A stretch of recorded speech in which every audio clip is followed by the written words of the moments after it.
think we're gonna have to talk a bit loud, or we might have to up the gain a bit. Yeah, I'll it's also not put a. this loudest. Okay, yeah, and I also put the music. We Okay, turn up I've the turned music. up the gain a bunch. Can we Okay. see whether? Yeah, oh yeah, okay. yeah. I'll turn it down a bit now because that's a bit loud. How's this? How's I that? think How's that? this is kind a little bit. Keep talking. soft. Keep talking. Hello, keep hello, hello, How's hello, that? How's hello. that? How's that? Oh my god. No, yeah. Yeah, I think that's probably yeah, good. Okay, that's probably Okay, good. because we're using a mic that is not omnidirectional. omnidirectional. So we have to speak like weird humans. But hey, it's almost Oscars time. Yeah. It's hey, like a hey, few hours. hey, mute us real quick, and I'll check whether it's actually good.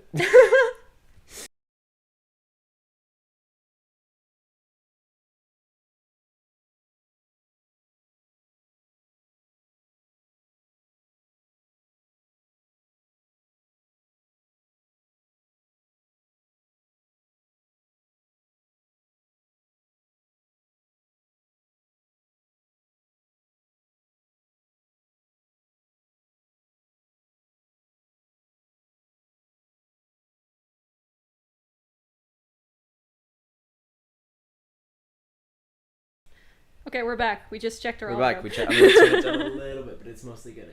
Yeah. I think we're pretty solid. Yeah, it's a few more hours until the Oscars. Woo! And we're gonna talk about each category. We watched so many movies. We watched a lot of movies. Not all of them. Not all of them. One of Almost them. all of them. Two of them were. Well, one of them was literally impossible. Yeah, I could have watched Boy and the Heron if I'd dedicated to it. Going to the cinema. Going to the cinema. Yeah. But then by the time that I decided I need to dedicate to it because it wasn't going to come out in time, it was only Too like late. it was only like during afternoons, and I work Right. like yeah. like a human does. Yeah. So yeah. sadly, that was not an option. And then Godzilla -1 just wasn't available. Yeah. So we missed a few, but I've seen almost all of them, and then I've seen the quite a important bunch. ones. Yeah, the I've important missed a ones. few that I would have liked to see, mostly foreign. Yeah. We'll But we'll get there. We'll get to foreign. We'll in a get to fucking foreign in a second. second. But yeah, we're just gonna be talking. Is this the Liddy's Garden guy? Oh my god, yeah, it is. It is. It's me. Hello. Player Hello, Gecko 24. Player 24. So happy to have you on our stream today. We are. We're gonna be talking about all movies, but then the best pictures. We're probably gonna leave some facts for the actual podcast. Yeah, which we're still gonna quickly record. discuss them, but we're not Yeah. gonna go in depth. That's for the actual podcast, which will come out at the end of March. This is our little pre-discussion. Yes. That we're gonna do. Yes. Predictions, thoughts. Yeah, I have opinions, and many of them are not positive ones.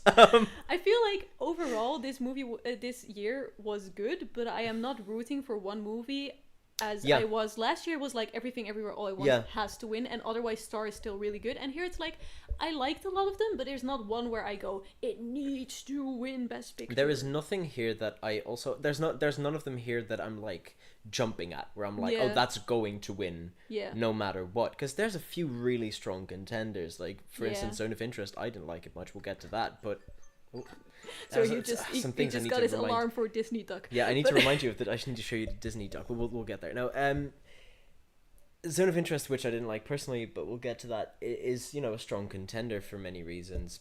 So is Oppenheimer, so is Past Lives. There's a lot of these movies that could definitely take it. Yeah, but it's gonna be Oppenheimer, but... I know, it is. But I'm in severe denial. I really hope it isn't. The only thing that I think Oppenheimer's allowed to win from is if the alternative is Killers of the Flower Moon. I don't want that to win. We'll get there because I disagree, but it's okay.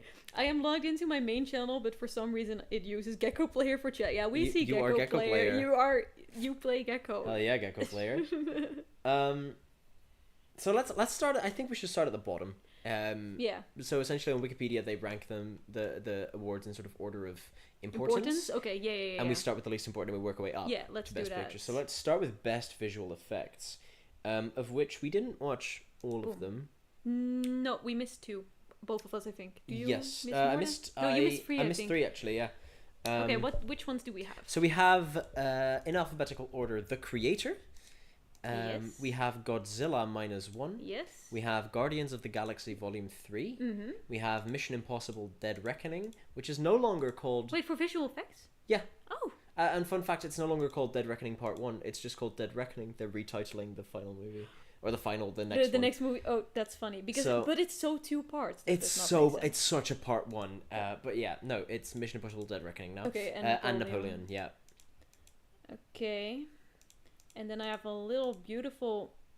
Here we have both not seen part of these, and we have both have our own list. Wow, that's impressive. That's impressive. That's impressive. I do not have double pictures though, so You thought of so many things, except I'm not off the double. Except, No, this is fantastic. Oh, no. I think. Okay, so we're gonna judge these specifically just based on their visual effects. Right? Yeah. Because I think every single one of these has been nominated for something else except Guardians. And Godzilla isn't either. Oh, and Godzilla and either. I don't think Mission is. Oh, no, Mission Impossible. Mission was sound as well. Yeah. So yeah, I think this one we kind of want to run all over a little bit. Yeah. Because I've missed 3 of them. I haven't seen Godzilla, obviously, which we both haven't seen. Yeah. But I hear that the visual effects are spectacular. Yeah. Again, wouldn't be able to tell you. And I think we both haven't seen Guardians. Yeah. True. Yeah, which I have been meaning to watch, but I wanted to actually sit down for that one, and I just didn't have the time to actually do it because I'm invested in the Guardians of the Galaxy. Yeah, that makes sense.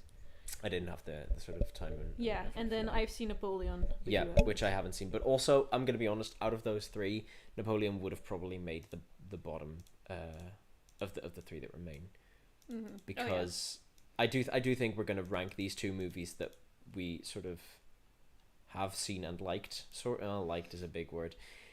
I think we're gonna rank them very similarly. Yeah, like I let's see. I having seen 3 of them, the Napoleon is easy number 3. Yeah, I can imagine. It's probably good, but it's not like the movie depends on it, which with the other 2 is that. Yeah, again, we're specifically talking about the visual effects here, not the movie's quality. We'll get to that. We'll get to that.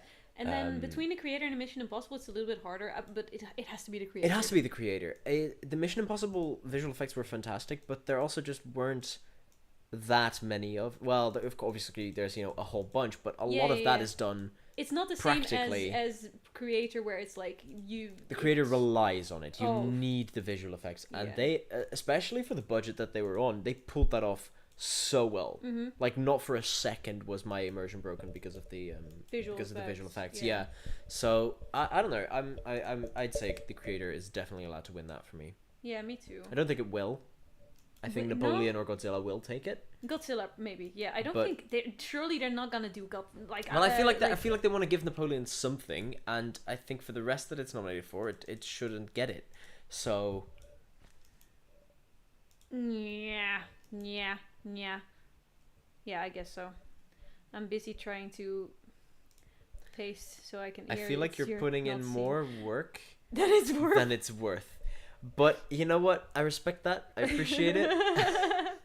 I don't even know where my duplicate is now. Okay, I'm gonna give up on this. Give up on it. There is a Napoleon 2 now. I did make a Napoleon 2. Okay, but for now... Fantastic. We are the same. So, look at my list, and that is what Tygo's opinion is as well, I guess. Yeah, we'll mostly agree, and otherwise I'll voice it loudly. Yeah. Then we can move on to our next category, I suppose, which is Best Film Editing. Now, I have opinions about this one. Oh, yeah. We have Anatomy of a Fall, alphabetically. Anatomy of a Fall. We have The Holdovers. The Holdovers? We have Killers of the Flower Moon. We have Oppenheimer. Yes. And we have Poor Things. Now, Killers of the Flower Moon can go right at the fucking bottom for this. God, how did this is on par with me for how Bohemian Rhapsody was nominated for Best Editing Award. The editing in Killers of the Flower Moon, I was severely pissed off by. It actually, I was so fucked off. Like, I wouldn't have minded as much if it hadn't been nominated for Best Editing, but the fact that it was specifically nominated for Best Editing, and that I, while just watching casually, managed to pick out like at least 4 things where I was like, that's just a genuine mistake. That's not even because there was a lot of things in there where I was like, okay, I would have done so differently, but I can get why it's an artistic choice.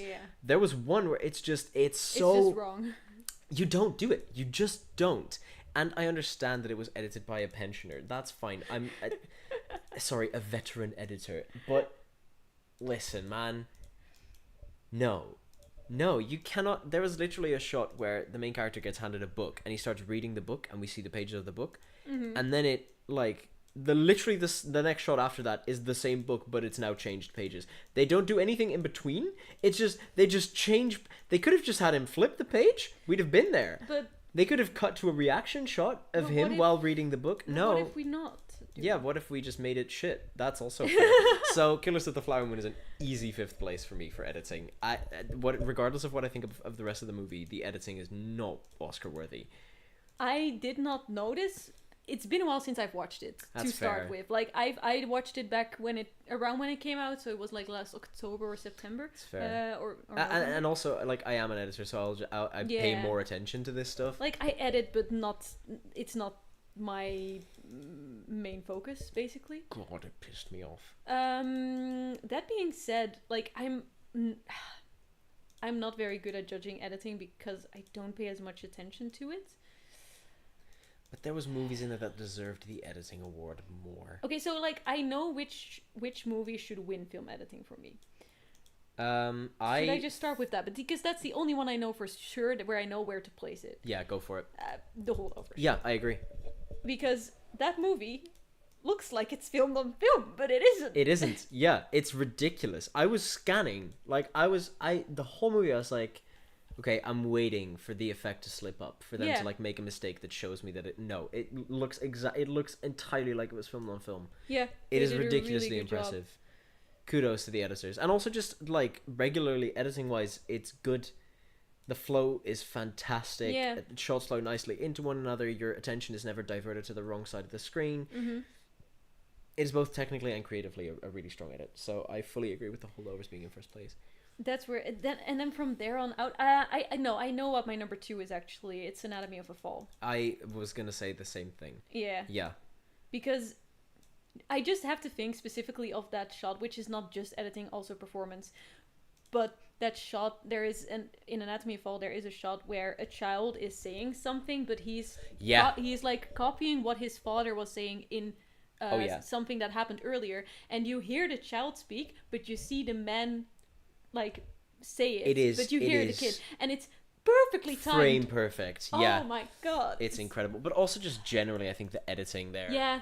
It's also very well paced. There was not a moment where I was like, oh, this is getting boring. It was a movie where not a lot necessarily happens, but like it's a very interesting take at the things that did happen. Yeah. We're gonna talk about another movie where nothing happens later, but we'll get there when we fucking get to it. What's your number 3? My number 3 is an easy Poor Things. Yeah, that makes sense. Yeah. Because listen, Oppenheimer was good at many things. I don't think the edit was necessarily one of them. Yeah. I think there was a lot of things they could. I don't think the editing was bad, but there was a couple things in there that had me like, okay, you could have done that differently. You could have made it tighter. You could have. And again, like making it tighter is not always the goal, right? But for a movie that's 3.5 hours, it does a lot of jumping back and forth, and not always at times where I think it needs to. There was a lot of. I liked the jumping back between.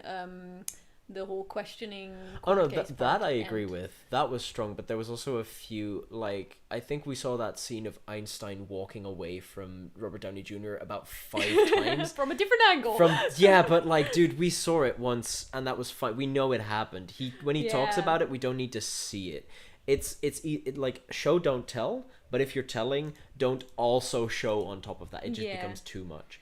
I feel like I didn't mind Oppenheimer's editing, but I feel like I'm still gonna end up with the same list as you, purely because of Poor Things is like because it's such a travel that she makes, but still it's very like it's about a lot. We'll get to it, but it's basically about a girl/woman making that's a more apt description than anyone who hasn't seen the movie will realize. Yes, it's a girl/woman having like making a lot of travels, and she's going to Lisbon and she's going to Paris, and it's just her discovering the world, but it's not only well paced but also sort of categorized in a way where it makes sense without it feeling like it's very categorized. And the editing in it is it feels very deliberate. Like the best editing is editing that you don't notice. The second best editing is editing that you notice deliberately. Killers of the Flower Moon, for instance, I noticed, but not because they wanted me to notice. I noticed because it was bad, jarring. Yeah.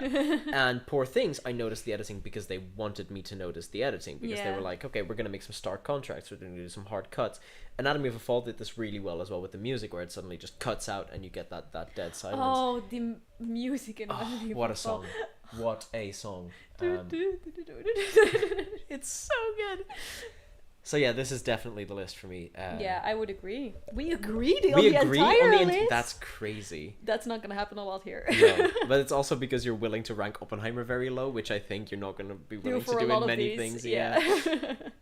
So then we're gonna go over to best costume design. Ooh. Okay. Which you're not gonna like my top 5 for this. Oh no. But alphabetically, we go Barbie. Okay, wait 1 second. I need to delete. Delete all the Oppenheimers and the Poor Things. Yeah. Okay, we have Barbie. Yeah. And Killers of the Flower Moon. Killers of the Flower Moon. Then Napoleon. Then Oppenheimer. Then Poor Things. Poor Things. Now. I don't think we'll disagree as much as you think we will. Oppenheimer's going at the bottom. I mean, I don't know if it's going on my bottom, but it's definitely not a winner for me. Where else would you place it? I need to think about that. Killers of the Flower Moon has really, really detailed and intricate Native American costumes. Napoleon, shit as it is, has fantastic costumes. I agree. Barbie and Poor Things are in a league of their own. Oppenheimer was men in suits. Well, now it was some very period accurate suits, but they were just wearing suits. Okay. No, I could probably potentially go to my granddad's house, check his cabinet, and find some Oppenheimer costumes. I'm just saying. Okay. This shouldn't even be like the thing with Oppenheimer is, as good of a movie as it is, some of these nominations were just given to it because it's Oppenheimer. Yeah. There's a bunch of movies in here that deserve best costuming. No, I agree. I agree. It is Oppenheimer. I don't think it doesn't deserve to be in the category, but it is the worst in the category. Yeah, I also think it would deserve to be in the category if the category had a few more spaces. But there's a few movies that I've seen where I'm like, okay, the costumes are far more interesting in this. It's just still, I guess, the time accuracy that's it. It's very accurate to the times, mostly because apparently, but this is a set design thing. They fucked up on one of the flags. There was a star. There was a star on the flag that shouldn't have been on the flag. I hate that fact so much. So fucking good. Anyway, after this, I'm gonna say Killers. I'm gonna say Napoleon, because if our logic is Oppenheimer's just men in suits, then Napoleon is just guys in the same military outfit. Yes, but I found the military outfits more sort of detailed and difficult, I suppose, than Killers of the Flower Moon. Actually, you have not seen this one, so you This is true. I don't get to rate it necessarily, but I see it. It's definitely complicated, but I feel like there has to have been. Killers of the Flower Moon is a little bit more original in the sense that there have been a lot of movies about French Revolution. Yeah, that's true. Like, probably a lot of costumes have already been made about that, whereas Killers of the Flower Moon is a little bit newer, so a little bit. That's absolutely true. So, but I will put that on 3. But then we come to the big... I assume you also have it on 3. Yeah, absolutely, yeah. Then we come to the big question. I mean, listen. Were the costumes in Barbie phenomenal and fantastic? Yes.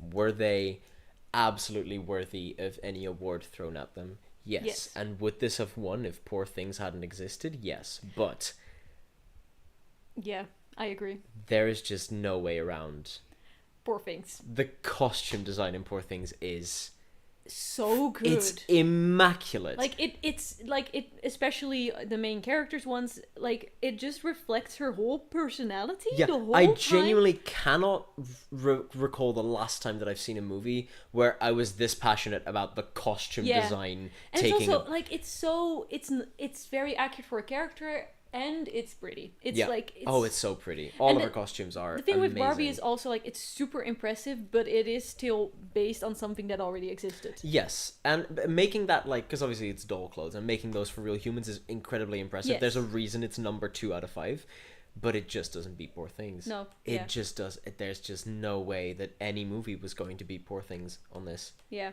I agree. I wonder if it actually will win, though. I think it might go to Barbie still. It might, definitely, but I do. This is one of the few where Barbie is allowed to lose for me. Yeah. Just because Poor Things. Wow. Yeah. Really good, especially main characters though. But still, I feel like, for example, the William Dafoe character also. William Dafoe had really great costuming. Yeah, it's fascinating because I happen to know some people who really didn't like this movie, which I can absolutely understand. Yeah, the subject material is heavy. Yeah, and it's an experience, and I wouldn't recommend it to everyone. No. But there is no way around the technical prowess of this film. Yeah, the costuming, the set design, the editing, everything about this film. Even if the story doesn't work for you, you cannot deny artistically how strong it is. Yeah. So, yeah, easy costume design win for me. We do agree again. It's crazy. It's about to go downhill. There's no way. Oh no, we're about to fucking collapse. Maybe not. We're about to get to best makeup and hairstyling. Okay, yeah, we might still agree on that. Let's see, what are the nominations? So we have top to bottom, Golda. Okay, we have Golda. Which, by the way, this is the only time we're going to talk about Golda. Yeah. Maestro, Oppenheimer, Poor Things, and Society. Maestro, Oppenheimer, Poor Things, and Society of the Snow. Poor Things. Oh, and Society of the Snow, right? Yeah. So for Golda, it's the only time we're going to talk about Golda. We can give us a little bit longer to talk about it, even though... Have we both seen it? I haven't. Golda I've seen, yeah. Okay. I find it brave. I've obviously not seen it, but I find it brave to yes. Golda is about Israeli minister. Yeah. From a while ago. I don't know exactly which. I think she's the fourth one. I don't know what we're on now. It's just like it's not recent. Wait, I'm missing one. Which one am I missing? Oh, Maestro. No, never mind. I'm good. So yeah. Yeah, it's about an Israeli. It's. I don't. In the 70s, I think. I would assume that they started making this movie before. No, that's not possible. It's been so long.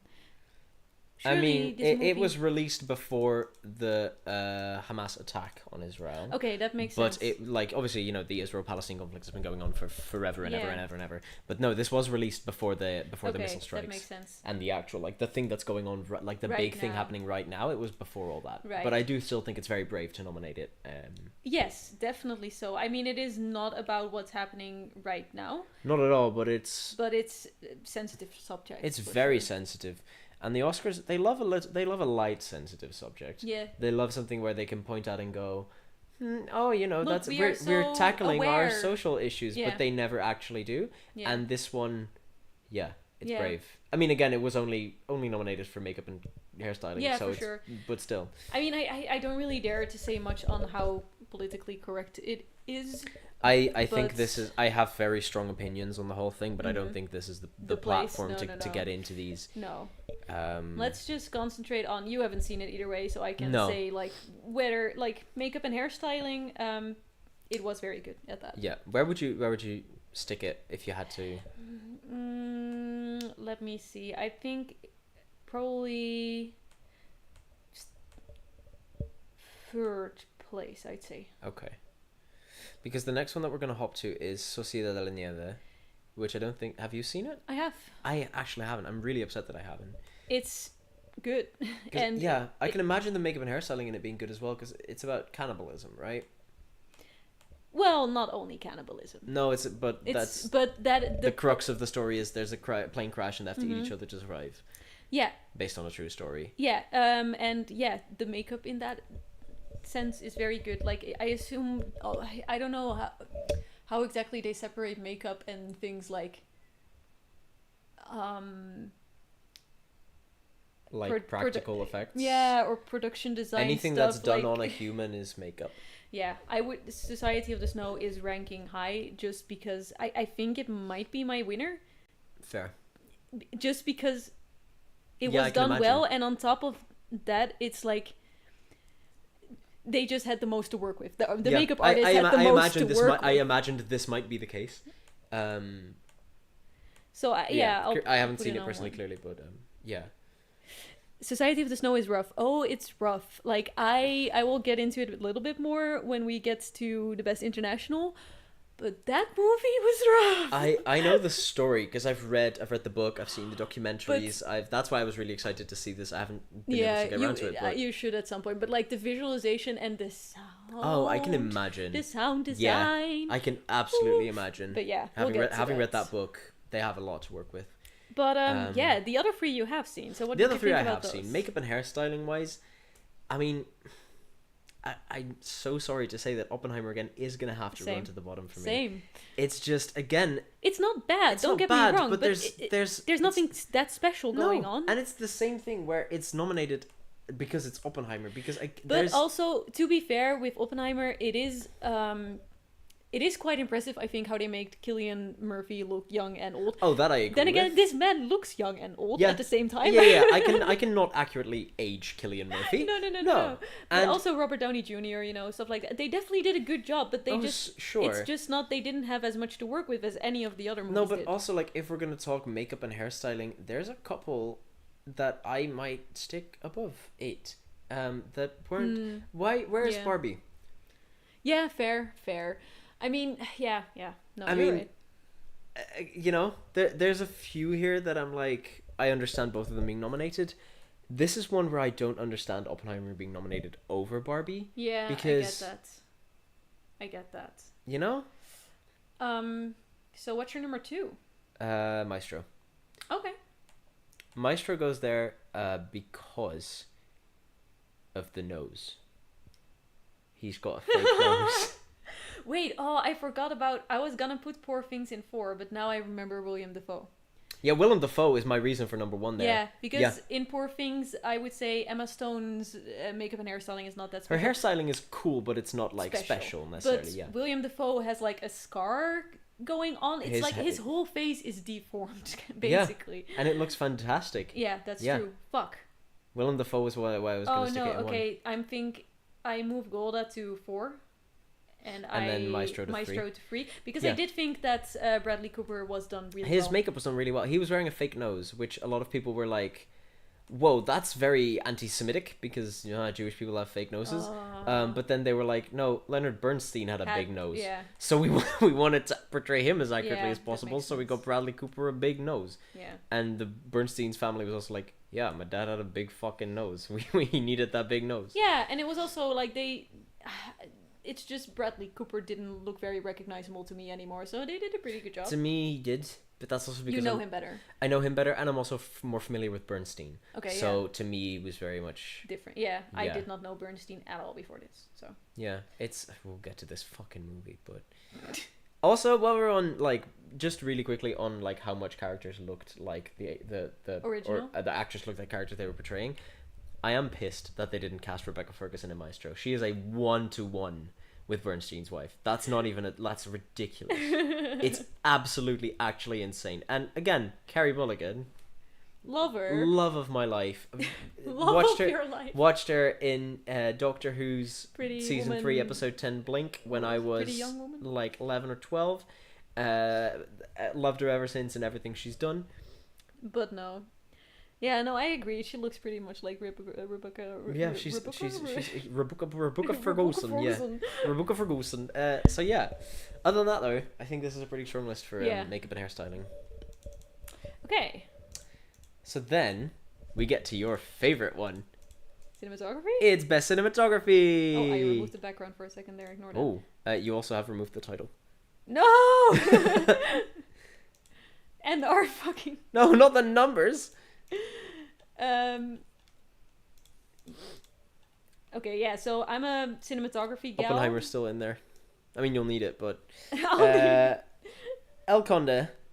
Oh wait, you're going too fast. I'm going alphabetically. Yeah, but I was still busy moving Society of the Snow 2 to Society of the Snow 1. Sorry. It's okay. We're working on it. Okay. No. El Conde. Yeah. Killers of the Flower Moon. Killers of the Flower Moon. Maestro. Maestro. Oppenheimer. Poor Things. Oppenheimer. Poor Things. Now, what? Let's get into it. Yeah, I'm curious to see what you think. I also am very curious. passionate about cinematography because it's what I'm pursuing. Yeah. Yeah, this is like what editing is So to I me is have cinematography to you. Yeah, basically. I have some thoughts. To be fair, I'm not too... I don't have that strong opinions. No, my opinions this year are quite... Well, I have one that I feel very strongly about, which is the number one. Other than that... Me too, but I think we have the we same have number to. one. There's no way we don't on this one. Yeah. Yeah, so you want to see if we can start at the bottom? Because for me... Yeah. You're not gonna say Oppenheimer. No, you're not gonna say Oppenheimer. Shut your mouth. No, I don't think I am. Okay, good. But I do think... But that's not... I think that's more of a visual effects thing than a... Yeah. But it wasn't nominated for visual effects, so I'm gonna drag it here for that. That explosion was wank. That was fucking terrible. Of the Oppenheimer? Yeah.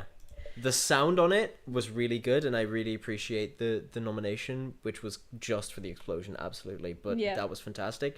The footage of that explosion was so deeply underwhelming to me. The actual Trinity test footage from like the fucking 40s is more impressive to look at, and that's where the movie sort of failed. Everything about it I liked. Yeah. But that explosion, it bothered you so much. It bothers me so much. Yeah. Because it's such a thing of like, we don't want to use any visual effects, but then you detonate a nuke and it doesn't have a mushroom cloud. Yeah. That doesn't work. That's the one thing that people know about nuclear explosions. They always do the mushroom cloud, and you didn't have one. Yeah. You didn't, and so what's the point?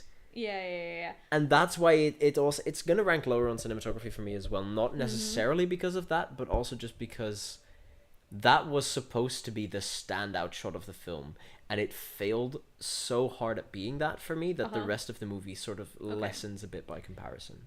So where would you put it? 4? Number 4, because it's not as bad as Killers of the Flower Moon. This guy hates Killers of the Flower Moon. Fuck Killers of the Flower Moon. God. Oh my god. It's just so boring visually. It does nothing interesting whatsoever. Again, I think this might also be marred by the editing. I think if the editing had been better, I might have appreciated the cinematography more. Yeah. I didn't. No. Yeah. I'm gonna have to agree on Killers. I think it's very pretty. I just think it's the weakest in this category. Yeah, I agree. I think the cinematography on it's fine. It's serviceable. It's a perfectly I would functional... be very proud if I shot. If I made that, I'd be absolutely proud. But if you compare Killers to the 4 above it on this list, what's it doing here? We are gonna be different on our number 4. Yeah, because you're gonna put El Conde? I'm gonna put Maestro. Oh, really? It's very pretty. It is absolutely shot beautifully, and I would not be able to ever copy that. But I don't think that it was shot for the story. I think you're gonna come with the black and white stuff. I'm gonna say I agree. Okay. I think like it looks very pretty, but it feels like it was made pretty to be pretty and not to actually help. Okay, so here's the thing. It wasn't. There was a very specific reason why they made the coloring and the aspect ratios the way that it is. But I agree with you that it wasn't of use for the story, because the story is about a musician. Yeah. The aspect ratios and color changes are to reflect their marriage. Common it's to reflect the time frame. It's to reflect the common coloring and aspect ratio of when it takes place. Oh, that's so stupid. The bits in the 30s are black and white 3x4. In the 50s, and then in the 50s it becomes color. And then when we get to modern times, it's 16:9 color, which works really well if you're doing a movie about movies. It doesn't work as well if you're doing a movie about musicians.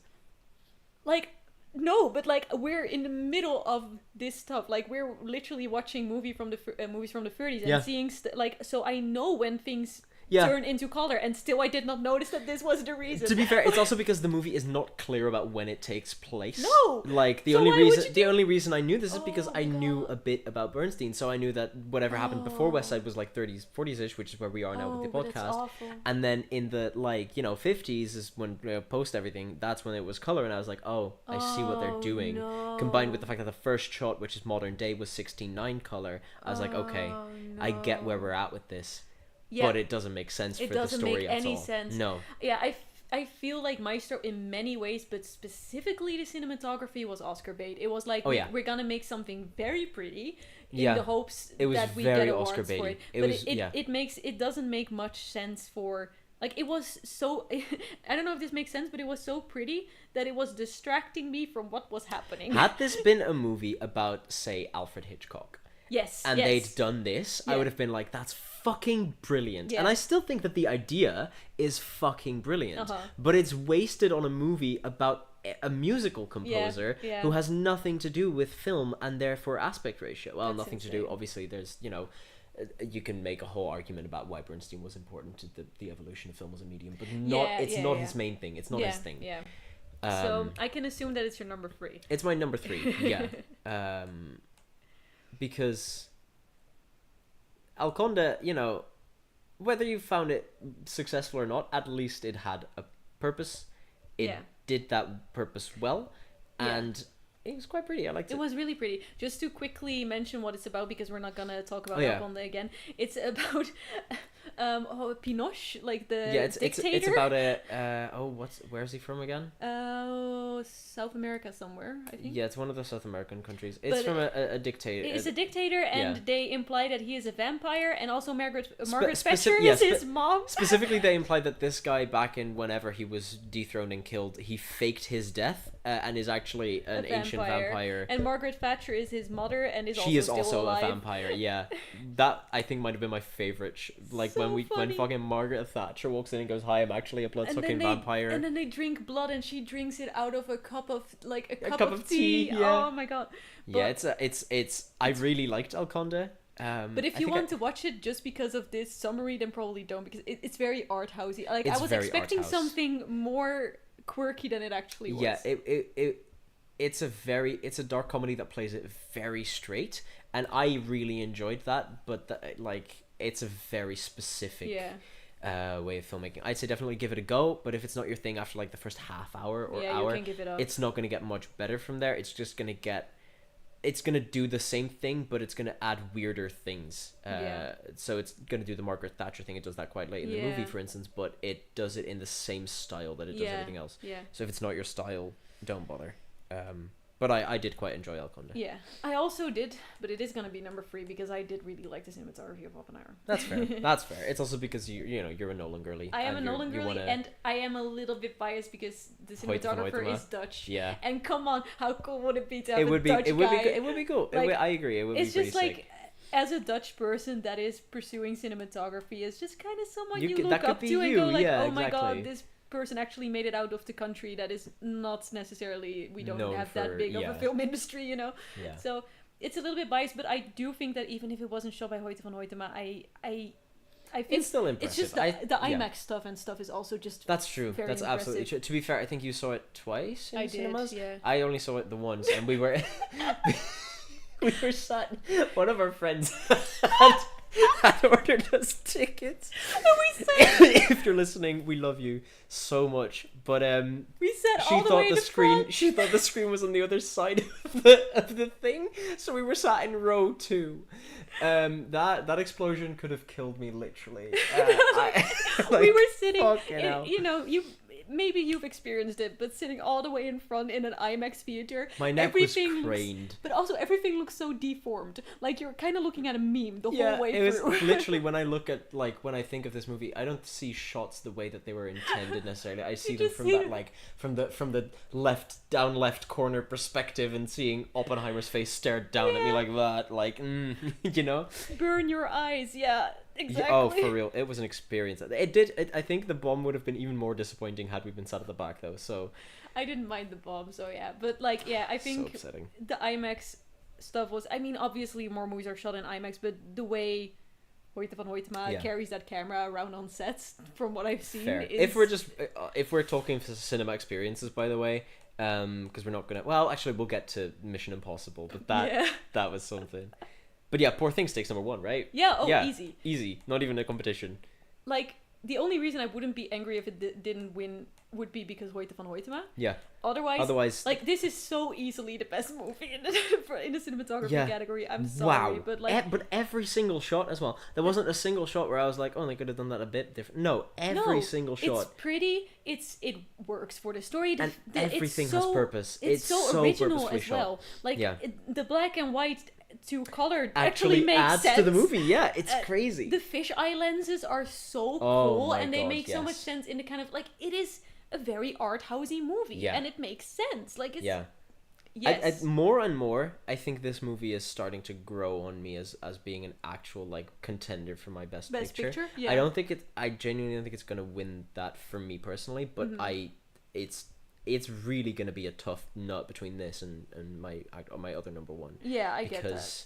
I like it. Goddamn. It's up there for me as well. It's really good, but also it's also cinematography wise, it's so pretty, but it also works in all the ways, which is maybe it's a little bit standard, but still going from the like warm, like first black and white, because you know she's still confined into a house before she goes outside, and when she goes outside, it's first kind of warm and beautiful colors, and like as she gets to Paris, it gets colder and colder colors, because she is discovering that the world sucks.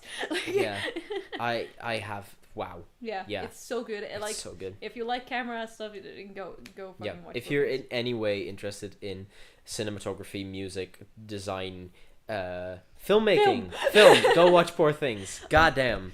Yeah. Well, with a bit of a trigger warning there, because it's very heavy stuff, but it is really good. Yeah. For sure. Yeah, I just really quickly, because we were talking about like the heavy subject matter and that there was some people who didn't like it. I ended up watching a trailer for it. Yeah. The trailer does not fucking convey how heavy this movie. The trailer is like, wow, Emma Stone is going on a weird road trip adventure. It's so crazy. No, it's not that. No. It's not that. It's existential crisis. Yeah, and just fucked up beyond belief. Yeah, for sure. Okay, so then we get to production design. Production design. We remove this boy. Yes. Yeah, because we don't need it anymore. We are not gonna see El Conde again. Farewell, El Conde. Farewell. So, top to bottom. Yes. Barbie. Killers of the Flower Moon. Jesus, I thought that wasn't nominated as much, but it Napoleon. Oppenheimer. And Poor Things. Ooh, this is quite a tough one. This is a tough one. I know what wins. I know what wins, but everything. I mean, shall we just stick Poor Things at the top then and call it a? Oh, I disagree. Yeah. I think it's Barbie. Oh, that's interesting. It might be Barbie for me as well. Actually, thinking about it. Because like. Sure, there were green screens on set, but they built most of that shit. They did, didn't they? They built the fucking dream house. Yeah, they built the dream house. They built like big parts of that city, and like it's just.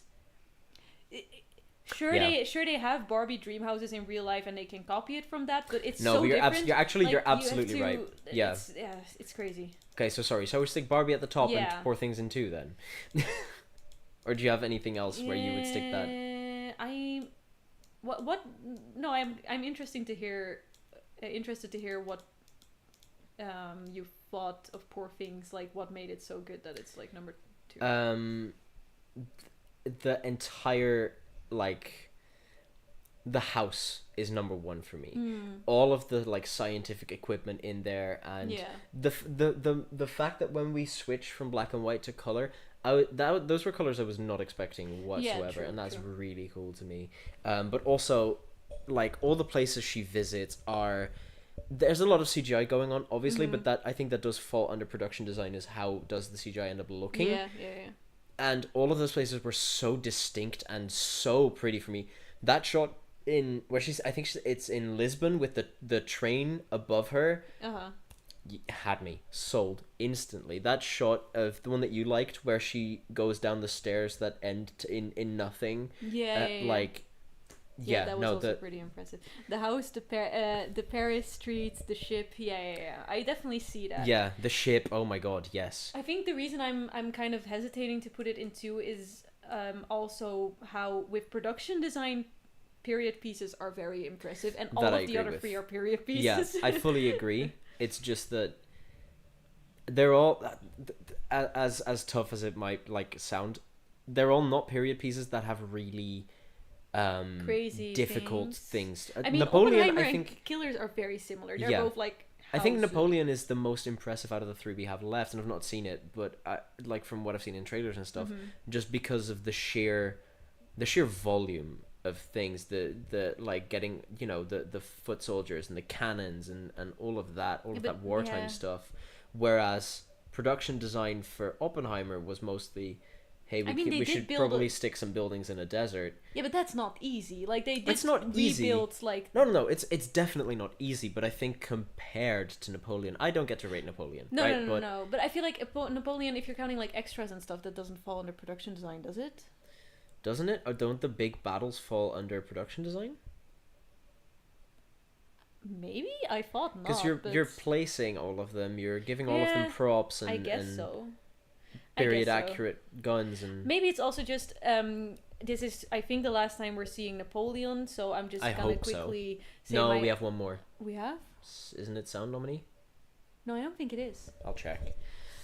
I'm just gonna quickly say what I think about Napoleon. I hated it, and I think it isn't indeed. Yeah. No. Okay. Yeah. So Napoleon is so long and it says nothing, and it's supposed to be about Napoleon and his wife's relationship, but then it still gets distracted by 6 different battles that they try to do. 6 battles. The worst thing about it for me, and I haven't even seen it, is the fact that none of it's accurate. They just made shit up. That's also true. If you're doing this is my one fucking issue, right? If you want to make a movie about a cool war general and you want to make up shit about him, give him a different fucking name. Yeah. If you want to make a movie about Napoleon, make a movie about Napoleon. No, but that doesn't work the same for marketing and stuff. So I know it doesn't, but it sucks. But it's just Napoleon is very long. It says exactly nothing. Like like they say that it's about him and his wife. But again, it gets distracted by so many things along the way that it doesn't feel like that at all. I just... No. It's too busy trying to blow smoke up his ass. So even though his production design was good, I also kind of just... I hated it so much that I don't even want to give him more credit. I can understand. I think I might actually put it in 5, because depending on if the battles are part of it, then I would probably have to put it higher. But I'm not sure, so I'm just going to put it in 5. That's fair. Yeah, I would put it in 3 if I'd actually been allowed to. What is production design wise?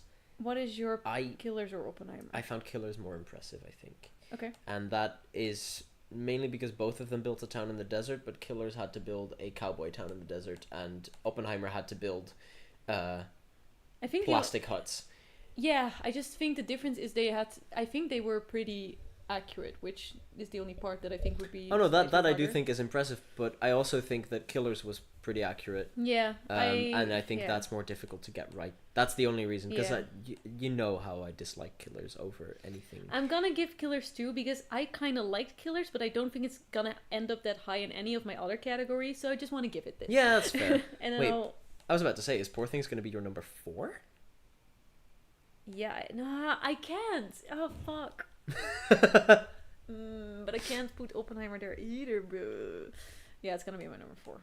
But I don't think severely upsetting. I would not be upset if any of them won, except maybe Napoleon, because it doesn't deserve any wins. I agree with it not deserving any wins, but if it's going to win any of its nominations, then I'm fine with it being this one. But I think Barbie should take it. Yeah, this should be. I think it will, because Barbie is not gonna win as much as I thought it would initially, but they have to give it something. I have to assume that they give it production design. Listen, we're gonna get to it in like two categories, but if it doesn't win Best Original Song, I'm gonna fucking riot. Same. I don't care which of the two, but one of them. So the next one's Best Sound, which I do think we also have opinions on. Me not as much, but I'm curious to hear what you have to say. I mean, I think we have a clear number 1 in it. Okay, we're gonna. But we'll find out. It's top to bottom. The Creator. We're back with Creator Boy. Yes, baby. Then Maestro. Mission Impossible. Mission Impossible. Oppenheimer. And The Zone of Interest. Yeah, we'll get there. We'll get there. Okay. Well, fun times. What a fucking movie. We just We literally, we just came back from watching The Zone of Interest. What's the last movie? We watched it less than an hour ago. It finished, I think. No, a bit more than an hour ago. More than an hour ago. We were that was the last movie that we still wanted to cross off our list because it was the last Best Picture one, yeah. And we knew that it would be showing today, so we kept that one for today. How I wish we fucking hadn't, but that we'll burn that bridge when we get to it. But sound, okay, let's start at the bottom. Shall we? Okay. Is that Zone of Interest for you? I don't think it is for sound for me. No, I don't think Zone of Interest takes the bottom for sound. I think for me, Maestro. I mean, the music. What is it about Maestro that makes it? I think it's the music. I think it's the musical performances for best sound, which that doesn't make. But then it should be soundtrack or song or something. Well, the thing is, they can't give it best original soundtrack because it's not all. Yeah, it's all just Leonard Bernstein music. Even then, this is gonna be my 5. Like, I'm sorry, but the other ones are all. I might stick it in 4. Okay. Because the musical performances were really impressive. I believe that. But I do think Mission Impossible was beneath it. Bruh. Now, I don't want to place Mission Impossible in 5 ever. Yeah, bruh. Because it was fantastic, and I loved it so much. Listen, we are just Mission Impossible fans. What a movie. But sound-wise, specifically, it didn't really stand out for me. It stood out for me more because of the cinema experience that we had. Yes. Which is that we went to go see it in, what was it, 4D or something? So your chairs move every time. So every time there was a gunshot, your chair would we just got an air blast to the face. It's just the air blast in my eyes. Oh my I got God. motion sick because the couple next to us, we were sat, it's like groups of 4 seats, and the couple next to us would not stop moving around. So the chairs were I was like being at fucking sea. Oh my God. It was so funny. Yeah, I strongly appreciate it, but sound-wise, it just didn't really stand out. It was so distracting that I don't really remember the sound. Yeah, but that's also, again, the sound, it was really good because it was good sound, but it didn't really stand out in the way that every single other one of these did. Yeah, I would probably put it in 4. That being said, I am so happy it finally got an Oscar nomination. Same. Oh my God. The Mission Impossible series finally, because this is apparently the first one, which is not deserved. I love Mission Impossible. It's so good. It deserved so much more. Wait, the Oscars is today? I thought it was tomorrow. I mean, it's technically... It's 12 for us, o'clock. It starts at 12, yeah. It starts at 12 and ends at 3, so it depends what you call today tomorrow, but yeah. Yeah. Number 3 is Zone of Interest for me. Easily, very quickly. Okay. I liked the idea behind the sound. It could have so easily been number 1. It could have so just to explain Zone of Interest, the idea is that it's about a family in World War II, and it's... You hear everything that's going on in the concentration camp that they're living next to, but you don't see it. Yeah. So it should be very strong in sound in that you hear everything, but you don't see it. So you gotta hear how awful it is in the concentration camp. Yeah, it brings you this really, really brilliant idea of the sound. I think the director said it, the sound being the actual movie that's going on. And then it doesn't do fucking anything with it. It's basically just... 2 hours of it feels like it's the same sounds as well. There's some screaming in the background, and there's some which it's upsetting, but they didn't put it loud enough and they didn't go hard enough on it for it to really make an impression. It's also very quickly, Anna, I see you in chat. I know none of them are going to stop making sense. That's because none of them have talking heads in it. I have no idea what that is. It's a concert film for the band Talking Heads, which Anna, I don't know if you've ever mentioned this before, being into Talking Heads. She doesn't talk about it a lot, except every fucking day. Love you. So yeah. I fought Tomorrow Night Straight Up. You're wrong. I'm so sorry. Sorry, buddy. Oh my God, he has an Oppenheimer in 1 or 2. Yeah, but you know where it's gonna go though. 2. It's 2, and the reason that it's 2 is because the sound was really good in one scene. The rest still has a lot of issues. Still is good. It still has a lot of the typical Nolan. It's not as bad as Tenet. I'm so happy. No, I'm just so proud of them for not doing what they did in Tenet. It's not as bad as Tenet. It still has a lot of issues with the sound mix for me. It's kind of ridiculous that the whole movie is nominated for sound, but just that scene with the bomb was impressive. Yeah, again, the hearing visuals that in cinema was whoa. It's insane as well, because the visuals of the bomb were so underwhelming for me, and then the sound was incredible. Yeah, it that was insane. So Yeah, I didn't mind the visuals, but I definitely think the sound was what made it that. yeah. But the creator did a very good job at sound. Oh wow. Oh wow. The Mm-hmm. the Nomad airship, that was like, so essentially what the creator is about is AI has existed for many many years. It's now 2070 and AI 15 or so years ago dropped a nuke on LA. Yeah.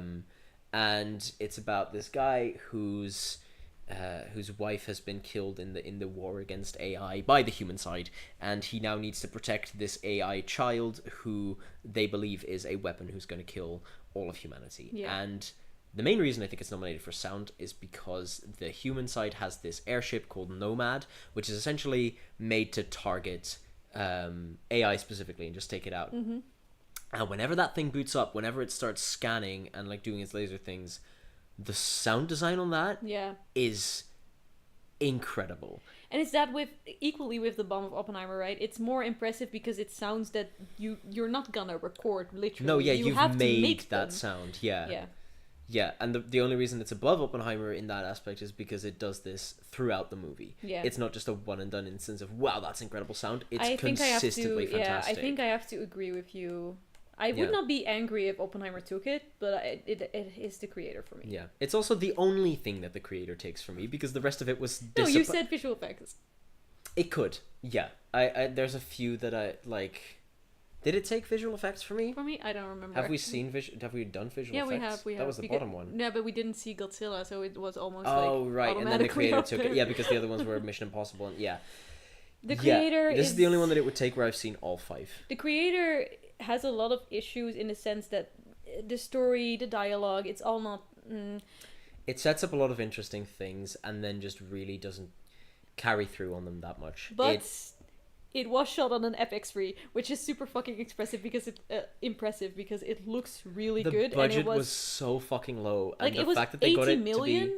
and that is not a lot. No. Like that's what like less than half of what the Marvel movies have to try to do the same thing. Yeah, and the CGI in this was a lot more impressive than most Marvel movies. I say this as someone who quite enjoys Marvel movies. Yeah. This was really impressive. Yeah. And again, the story just wasn't the strongest. It doesn't really know what it's really trying to say. Yeah. The world building is very shoddy in a lot of aspects. It plays very fast and loose with the rules of whether AI can die or whether you can just sort of stick its personality chip in a different body and be fine. It doesn't really do any of these things well. Mm-hmm. I wouldn't say it's good sci-fi. But if you're looking for an action movie with impressive effects, impressive sound, this is definitely your thing. Yeah. Your thing. Yeah. It's also, you know, just to be clear, an FX3 is like a €4,000 camera. That's, yeah. Like it literally, I have those at the rental place that I now work at, and it like almost looks like a photo. Like yeah, yeah, it's so impressive. Yeah. So, also, the creator has a Radiohead score. Kitty is in there, and it's a banger. It's solid. But yeah, let's move on, I guess. We'll move on to best original song. Now. Oh, do we play these songs for a little bit? No, we're gonna get copyrighted, man. I mean, then again, we're not making money off this. That's true. Okay. You can play little snippets. Okay, give me 1 second. Because there's one song in here that I actually haven't heard. Okay, but we can't hear it if it's on stream. It's like I'm connected to your mic. Oh, so you can't... I can't hear. That's heart-wrenching. It's fine. We'll listen to it afterwards. Okay, but we have Flamin' Hot to start with, I assume. Flamin' Hot, then Barbie Twice. Did you account for that? No, I didn't fucking think so, did you? No. Unbelievable. It's fine. Then American Symphony. Right. And Killers of the Flower Moon again. Okay. Now, I've not heard American Symphony. I've heard all of these. I've not seen all the movies though. Shall I just quickly... I'm not gonna count them under not seen. If we've listened to the songs, then I think that's... Yeah, shall I just really quick... Because we're rating the songs, not the movies. Yeah. Shall we just quickly... What was the one for... We have Flamin' Hot for... I don't know. No, sorry, hang on. It Never Went Away from American... I'm upset as well that there was a short this year that had a really good original song in it that we didn't get you remember? Do you mean the same one that I do? Yeah, the one that we looked up immediately afterwards because it was such a fucking wait, bop. which one do you mean? Hang on, I would have sent it to you, but I don't know. I would have probably sent it to you on Discord, wouldn't I? Let me check. Servers. Where would it be? Ah, there's the I'd Like to Thank My Wife server. We have a Discord server, guys. It's not open to the public yet, but it will be. It will be. And you'll be able to. You'll be able to talk. You'll be able to talk all things. I don't remember, but it was from one of the shorts. I think it was at the end when I have it in my public transfer playlist. Yeah, it's from was it The Last Repair Shop? Yes. Yeah. What a goddamn bop that was. Yeah. I'm really upset that it didn't make it into the best one that original I'm upset that didn't make best song, because I did not like this movie.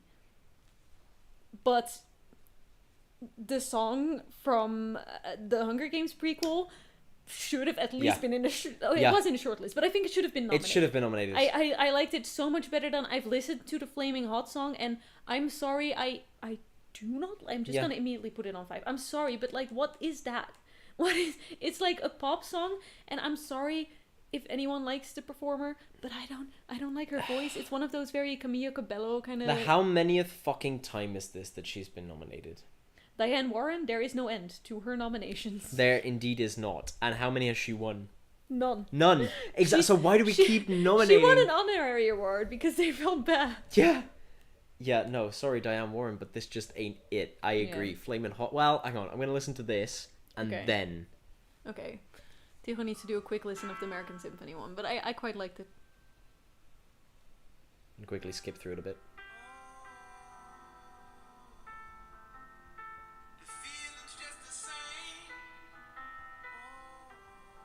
Okay, already, yeah, okay, clear. Yeah, absolutely. So Flamin' Hot goes in 5. Yeah. Now I'm going to say something controversial. Oh god, what are you saying? I might stick Killers in 4. No, I get that. I didn't like this song. Yeah, much. I don't think it was that... I'm personally going to put it in 3 because I think it's cool that they put something... I like it a lot for... original in there? Yeah, I like it a lot, like, because it's an actual Osage song. Yeah. It's a very culturally, like, interesting. That's why I want to put it there, but I don't think it's not something I would listen to. I don't think the song taken as just a song is better than the others. I would say American Symphony right above it, yeah, but... I mean, let's be honest. I'm Just Ken is number 1, right? And the other Barbie goes in number 2. I can't choose between these two because I'm Just Ken is so iconic.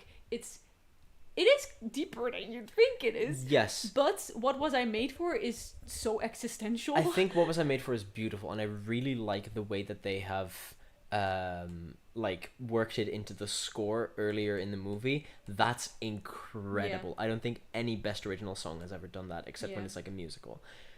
However, I'm Just Ken for me is it's funny meme song and it's fantastic, but it's also the thesis of the movie. And I get that a lot of people aren't taking this seriously as a nomination because it is in the end a really, really silly song. Yeah. But it's a thesis. It's what Barbie is about. Is you know, not feeling good enough and wanting to be... I don't know, I have so many thoughts on Barbie and they're all positive, but I'm Just Ken just really takes it for me. I'm just gonna cheat, and you know, both are Barbie posters, so I'm just gonna leave it up to you. Barbie's at the top. As long as it's Barbie, as it's Barbie, I'm pleased. Yeah, and also, quick reminder that we're gonna get to see Ryan Gosling perform it live tonight. I'm so hyped. That's gonna be sick as fuck. This is gonna be the highlight of my night. Like... Insane. Yeah, I'm literally normally the Best Original Song performances are always a bit like it'll be fine. We'll do this. Exception being, of course, Natu last year was banger. A banger. It was a total banger. This woman, I love her so much. I love her so much. Okay. Oh, but yeah, no, yeah. Absolutely lovely. Okay. Absolutely. Do we not forget the shorts, by the way? Is that it's that coming up? Okay, yeah. Okay, then we're good. Right after this next category, which is Best Original Score, which I do surprisingly have a strong opinion on. Yeah, I think this is where we're gonna be not the same. So, alphabetically. Yeah. American Fiction. Indiana Jones. Indiana. Did you just not put it in? Yeah. Oh, okay. Killers of the Flower Moon. Of course. Oppenheimer. O.P. Poor Things. Poor Things. Now, I think the bottom is going to be a lot more difficult than the top for me. So I'd like to start by saying that Poor Things needs to take this or I'm going to cry. Fight me. No.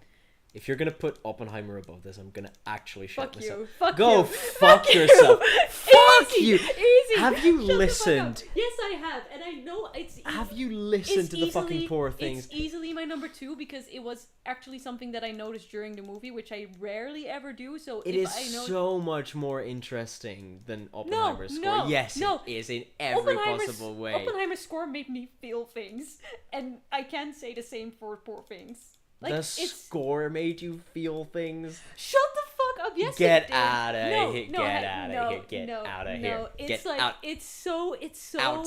like it just no. I cannot explain it with words. No. But Poor Things, I have to say, I have to add, is very good. It was actually it fitted the movie so well in every scene, and it was actually unique. It was unique. It was really I would unique say as a score. Oppenheimer is similar to other Christopher Nolan movies. It's Nolan music. I don't mind Nolan music, but it's not, But it was like this thing where, like, just it's so good. It's so good. Like, it just makes you feel like it makes you feel. Yeah, but it felt so much just like generic feelings music to me. No. Like it was not. No. It to me did not at all feel. No. Specific to the movie. No. No, no. No. That said, you have not seen Indiana Jones. I have.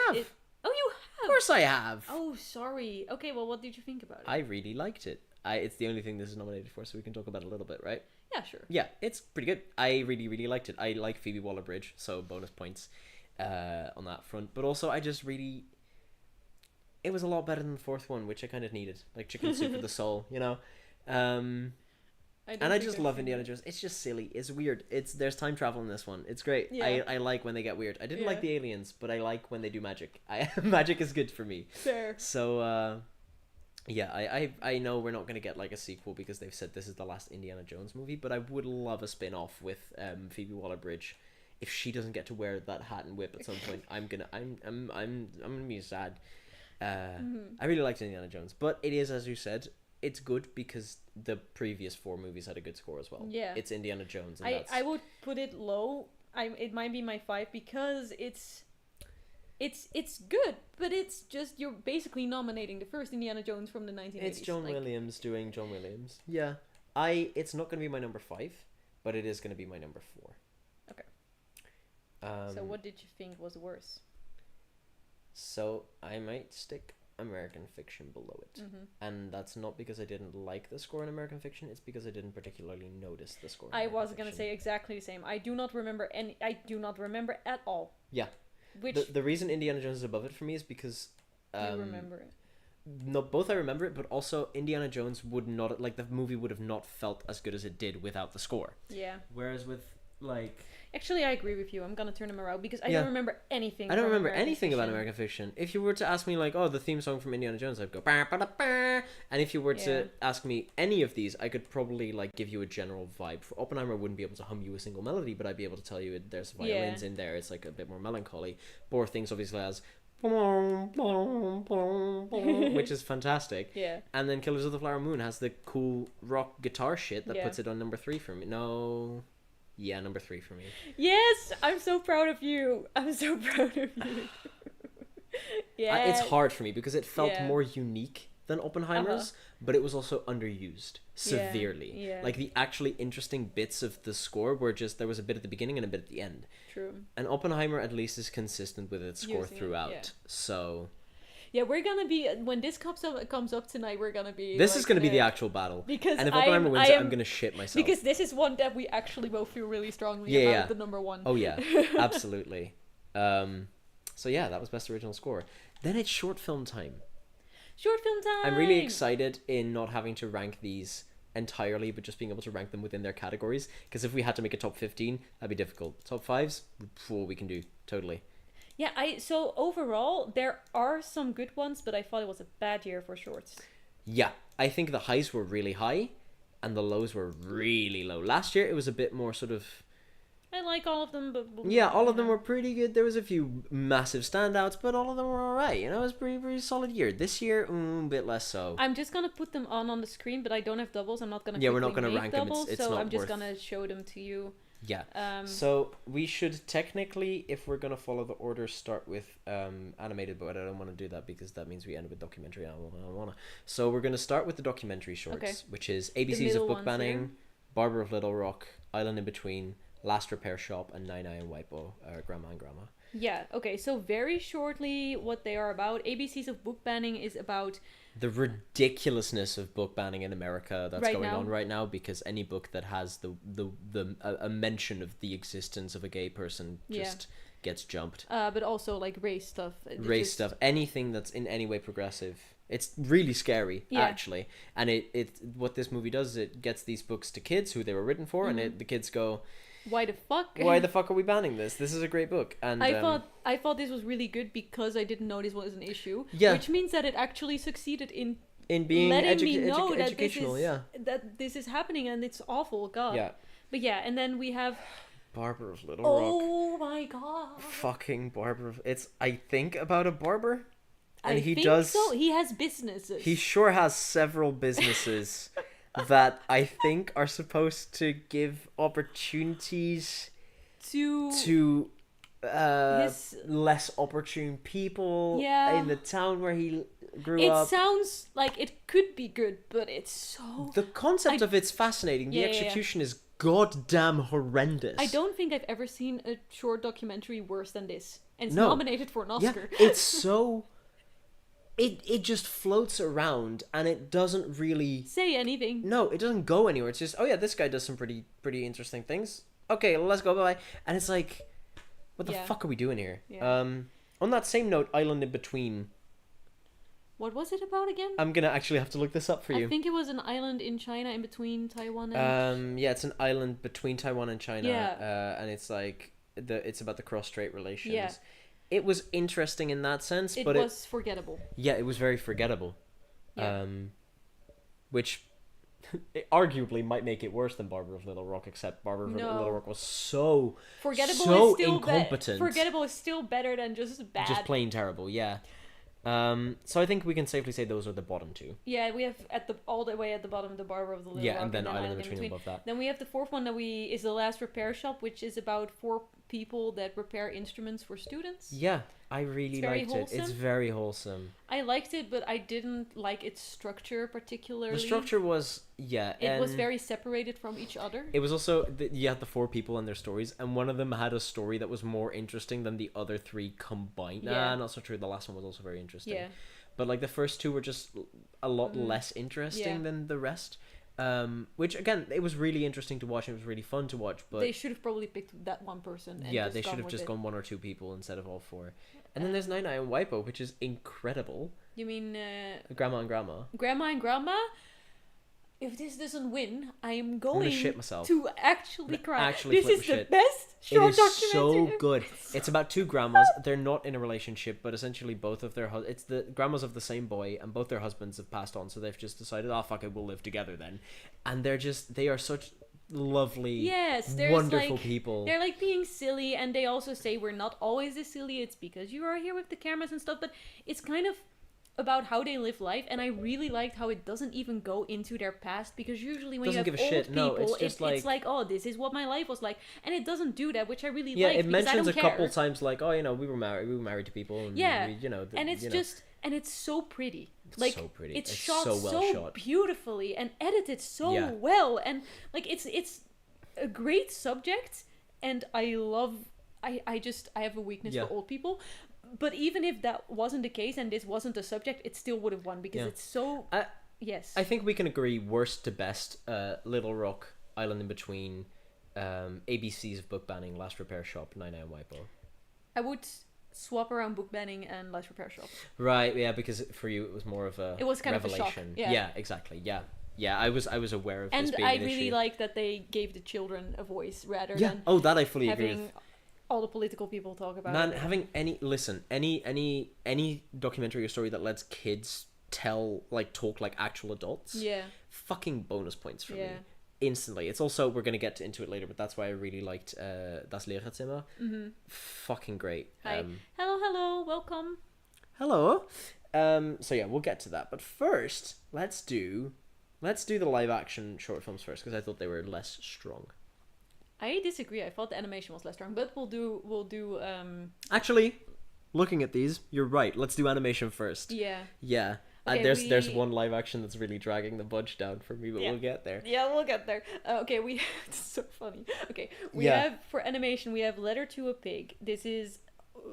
It's about the Holocaust. It's a Holocaust survivor who tells his story in class, and then it's one of the schoolgirls, with a pig or something. Yeah, and one of the schoolgirls really viscerally sort of imagining things with and the pig, and it's very cool. And then we have 95 Senses, which is basically about a grandpa. It's a grandpa telling you about his life through how the he ended five up in senses of the prison. human body. Yeah. It's pretty harsh. It's really good. Yeah. Yeah. And then we have Our Uniform, which is really interestingly animated. It's animated entirely on clothes. on clothes, on fabric. And it's about the uniform. I don't know which country it is in, but it's like one of the... Our Uniform is about the hijab. Yeah, right. But then in schools. Yeah, but it's generally about the hijab. Okay, but it's from the perspective of a school student, so she has it's mostly school experiences, but it is like generally her experience with hijab. And then we have Pachyderm, which is trigger warning. Child rape. Yeah. But it's really heavy, but it's really strong. And then we have War is Over, which was great for the first 5 out of 7 minutes. It was shit the bed at the ending. It was gonna be my winner, and then it's two soldiers playing chess across the battlefield, and it's using a pigeon, sending each other the moves, and then everyone gets really into it and stuff.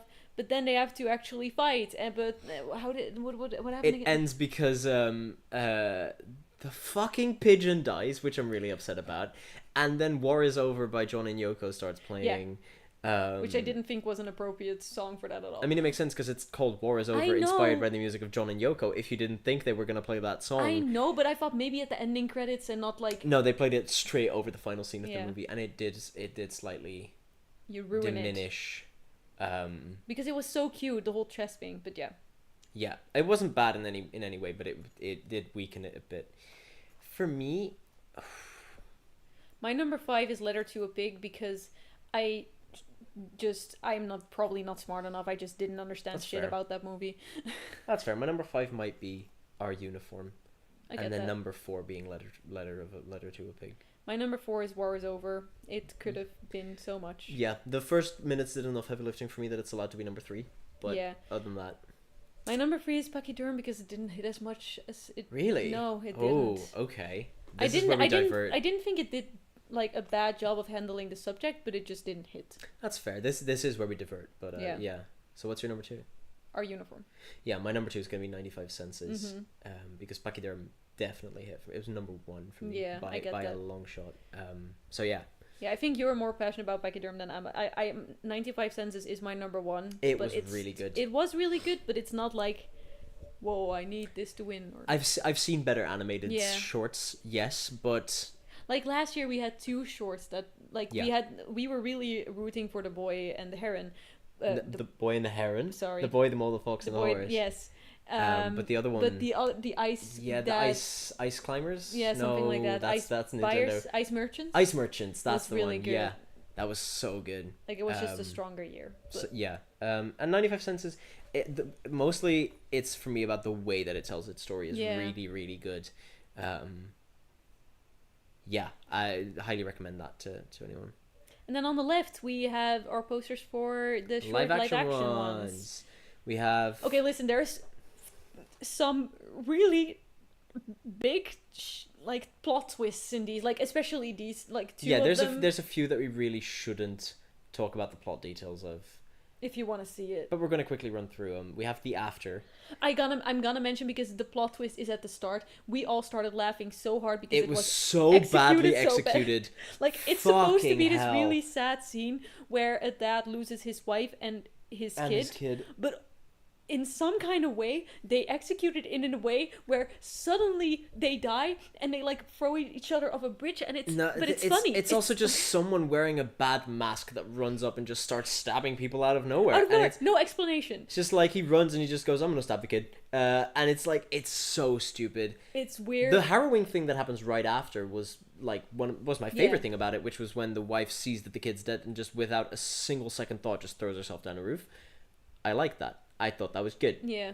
Everything that happens after this is boring. It feels like the whole movie feels like it's a setup for a movie, but it never gets anywhere, because it feels like at the end of the movie that's where you'd start something. But like the whole thing is him like kind of traumatized and being a taxi driver to make some money, and then at the end he sees a kid that kind of looks like his kid. He starts to accept that he has trauma. But the movie doesn't do anything with it. It's just him driving a taxi. The passengers don't really have any impact on anything that's going on with him. There's not much going on with him as a character at all. No. He just has that bit at the beginning and the bit at the end, and everything in the middle you could cut. Yeah. You could cut it completely. You could literally change it to a 6 months later title card, and nothing about the movie would be different. And it's just ridiculous and terrible. It's funny because last summer Tygo and I and a friend made a movie about someone feeling kind of depressed driving other people, and I'm not like, that was not necessarily executed well, but I still think that it was better than this. Our concept was better. I think our execution was better than this, and I hate saying that because our execution was not fucking good, but I think it genuinely might have been better than this, because at least our movie had something to fucking say. But our movie had continuity mistakes. Oh no. So many. It was made in 48 hours, to be clear. But anyway, this one doesn't count. So the 4 live action shorts we have is Invincible, which is about a boy who is stuck in he tries to escape a prison, essentially, or not, like a sort of youth prison facility. You guys look fun. I'll subscribe. Oh, thank you so much. Welcome. We have a podcast out every last day of the month. Yeah, it's great fun if you like us. So then there's Night of Fortune, Ridderlyke, which yes, what a fucking short film. It's hilarious. It's about a guy who his wife essentially died and he needs to identify her in a morgue. He goes to a morgue, but he doesn't want needs to build up the courage. Yeah, to see the body. And then there's this guy that's also is at the morgue, and he's like, "Do you want to see my wife's body?" Yeah, do you want to help me? Yeah, but then they discover that it's not his wife, and he's just a guy that visits the morgue. And it's so fucking good. It's very dry humor. Like we were seeing all the short films in a call with some friends, and some of our friends didn't recognize that it was a comedy. Comedy, yeah. I fucking I thought it was hilarious, but a lot of people were like, "Oh, it was supposed to be comedy," and I was like, "Yeah." Yeah. I also thought it was good. Then there's Red, White, and Blue. Another trigger warning. We're not going to talk about this one plot-wise because the twist in this does such heavy lifting for the movie to be good. The movie is shit until the plot twist. It's also the movie isn't necessarily shit in that sense. It's just there's a lot of things that make you like that leave you going, but why? Yeah. Why are we doing this? Why are we even here? What's the point? And then the plot twist answers all of those in a fucking heart-wrenching way. Yeah. So we can't talk about the more details of that, but no, if you want to see it, then I would recommend, but be aware that it's heavy. It's heavy. It's like we'll very quickly run through the synopsis, which is a woman who needs to get an abortion, but the state that she lives in doesn't allow abortions anymore. It's not legal, so she has to cross a state border. And that's where we'll leave it for that one. And then there's the wonderful story of Henry Sugar, which I've recently learned is one of a series of 4 Roald Dahl shorts that Wes Anderson did, and it's so good. It's so really good. This is redemption for Asteroid City being snubbed this year. Yes, I'm so angry that Asteroid City was snubbed, but okay, we'll get to there when we do honorable mentions for the podcast. But wonderful story of Henry Sugar. I don't think we have to explain more than it's a Wes Anderson short movie about a Roald Dahl story. Yeah, like, it's literally it's a perfect marriage of styles. Artsy stuff, fun, same actors throughout the whole thing, even though it doesn't make sense. Like, should add as well, cast Benedict Cumberbatch, Ralph Fiennes, Dev Patel, Ben Kingsley, and Richard Ayoade. Yeah. What a fucking group of people. Surely it will take it. It has to. There's no way this doesn't, right? Because it's Wes Anderson, baby. Yeah. But yeah, no, he apparently did 3 others as well, which I'm very excited to watch now because god damn, this was good. So what's your 1 to 5? I mean, think the 5 is the after. Yeah, 5 is the after. And I think we can also safely say that Henry Sugar is 1.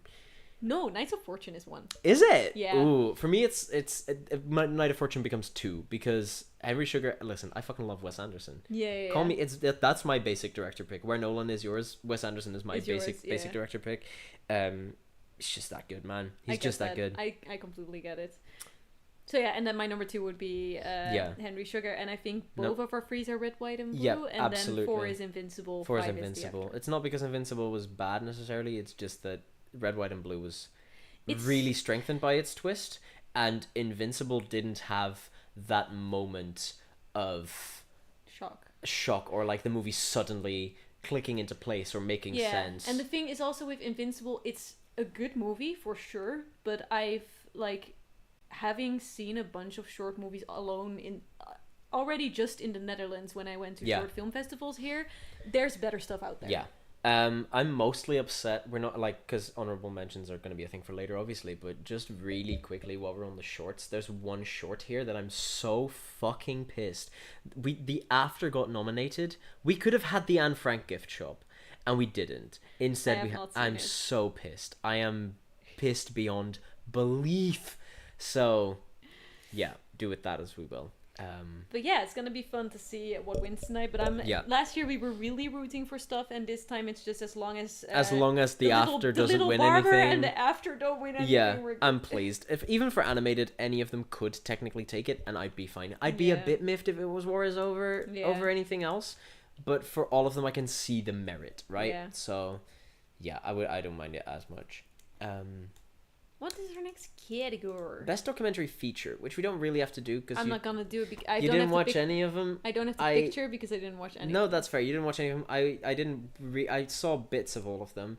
I just want to very quickly run through them for completion's sake, which is that Bobi Wine, the People's President, is about a pop singer trying to become president, which was interesting. It was the least interesting of the 5 from what I could gather.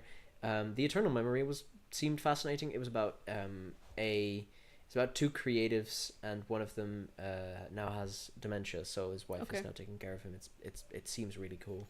4 Daughters is the one that seemed most interesting to me, which is about a woman who has 4 daughters. Wow. And 2 of them have gone missing or went missing ages ago because they ran away to join IS, the Islamic State. Yeah. And so to sort of tell that story, the filmmaker casts 2 actors to be the daughters that ran away. Okay. And that instantly fascinates me in a documentary because one of my favorite documentaries ever, which is I think it was called Finding John Bonet, did the same thing where they told this story by having a bunch of actors try out to be people in that, and then just having it's such a good.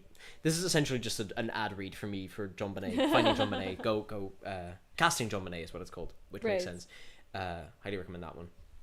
And then there's To Kill a Tiger, which is again about child rape. To Kill a Tiger. I was like, no, what? No, this is again about child rape. Very heavy. Jesus. And then there's another heavy one, which is 20 Days in Mariupol, which is obviously the one about Ukraine. It seems like out of the subjects that would win for political reasons. I'd say so. I hope it's 4 Daughters. I don't. So the reason I don't really want to watch 20 Days, but also I do want to watch 20 Days, is I work with international kids, and I have a bunch of Ukrainian refugees. Yeah. And so I want to watch it in a sense to get like a better understanding of not necessarily what they've gone through, because I think they all fled quite early, but one of them, for instance, her dad is still out there. So I would be interested. On the other hand, the added personal layer to it for me might so heavy. It would be I'd have to sit down for that and really make a moment to not collapse. So yeah. Then we move on to Best International, which is exciting. Yeah, Yo Capitano, Perfect Days, Society, Teachers Il Lounge. Capitano, Perfect Days, Perfect Days, Society, Teachers Lounge, and Zone of Interest. We finally get to talk about that motherfucker.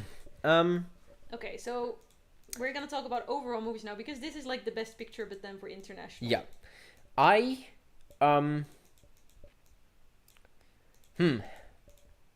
Yeah. I didn't see Yo Capitano. Yeah, obviously. so you have, I think you hadn't seen I've missed Perfect 3 Days. of them. Oh, yeah. I missed Perfect Days, And sadly, Society. and Society. Damn, man. Yeah, it's really upsetting. Because I'm really excited to see both Society and Perfect Days. I'm not that intrigued about Yo Capitano. It just doesn't look like the type of thing that I would necessarily enjoy. I appreciate the relevancy and what it's trying to say and all that. But for me personally, it just doesn't look like it would really get to me. You have seen it. What are your thoughts?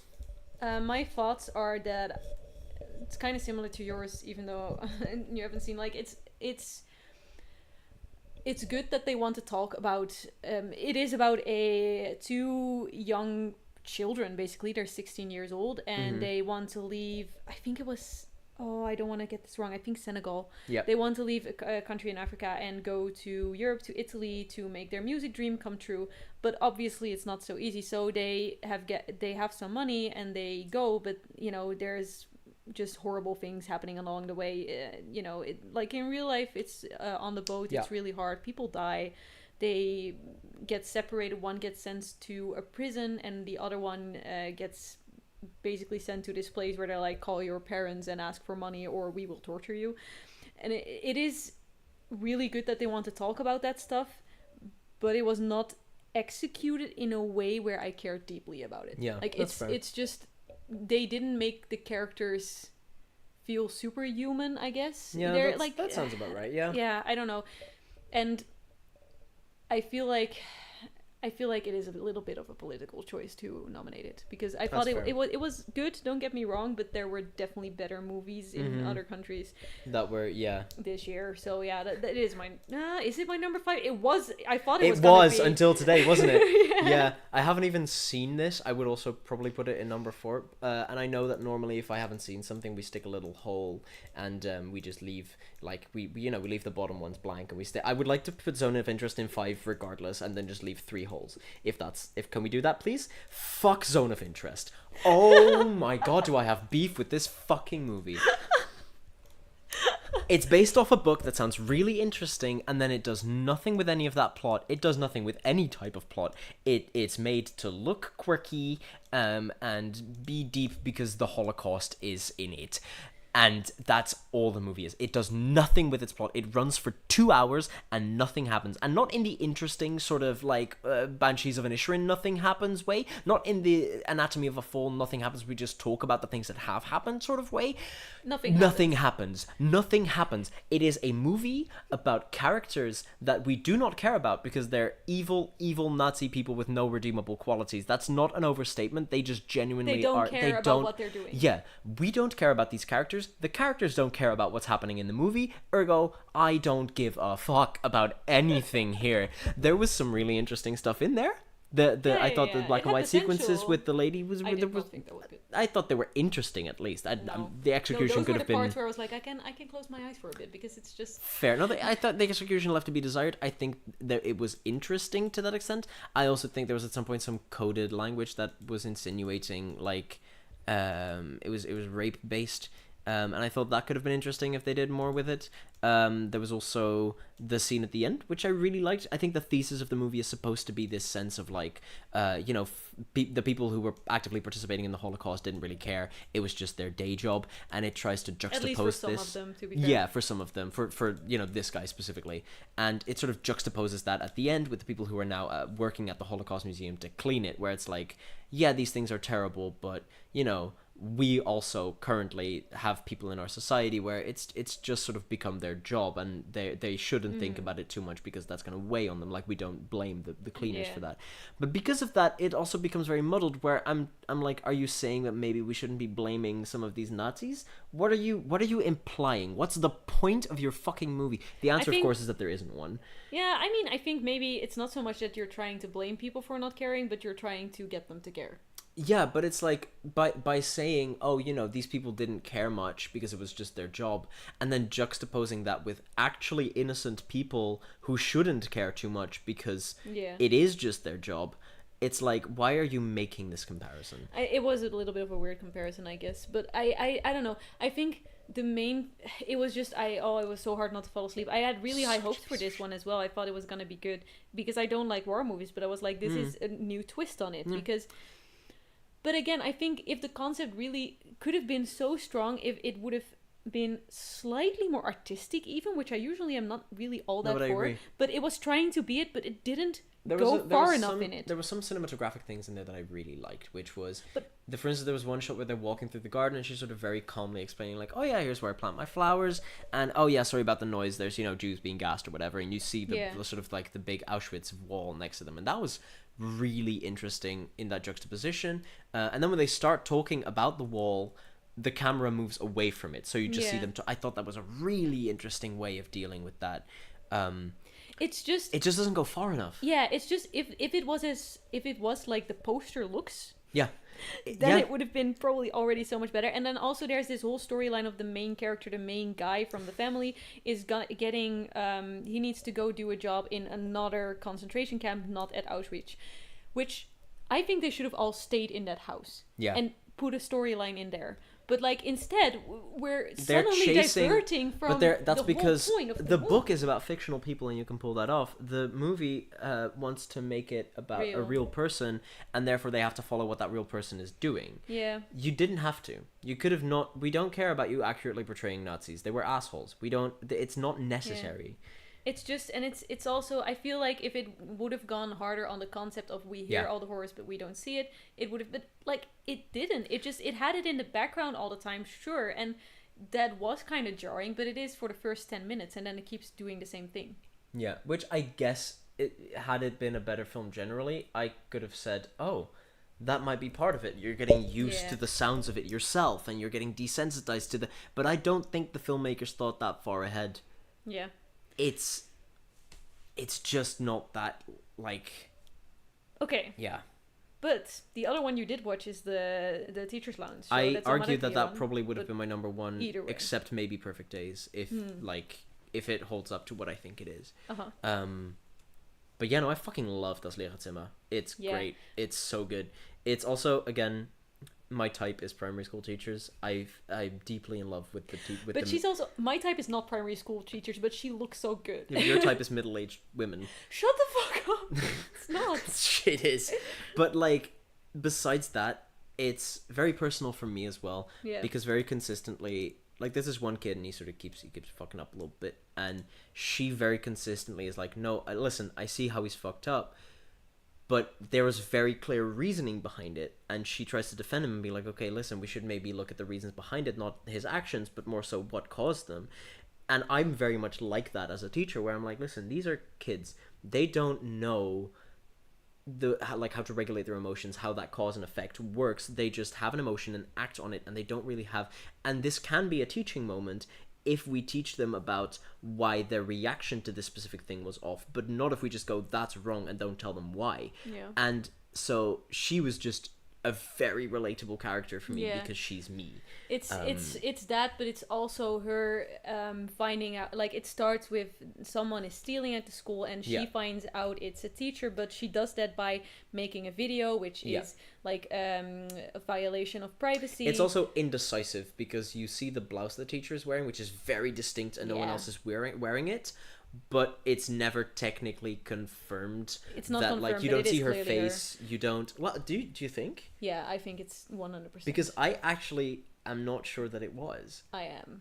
Like, there is absolutely no way someone else was wearing that blouse on the same day. But like... It's a very distinct pattern. But her reaction was so visceral. I don't know. But to be fair, regardless, this person gets fired from the school, and things just kind of start escalating from there. Like her son is on the school, so that gets worse. They're like, okay, we need to get lawyers involved, and then there's the school paper that decides to do a piece on it and just puts kind of I guess lies in there as well. It just escalates and escalates and escalates. But yeah, I thought it was interesting mostly because I know you. Yeah. And I know at your it's just as someone who works at a school, it's really accurate. Hard not to get cancelled, and but it's really accurate to the way I like when kids are written accurately in movies, and this was very accurate. Kids are very fucking bright, but they don't know how to direct that brightness. The thing with the school paper as well, where they very clearly have this lust for justice, and they do it in a very bright way, but they do it in a way that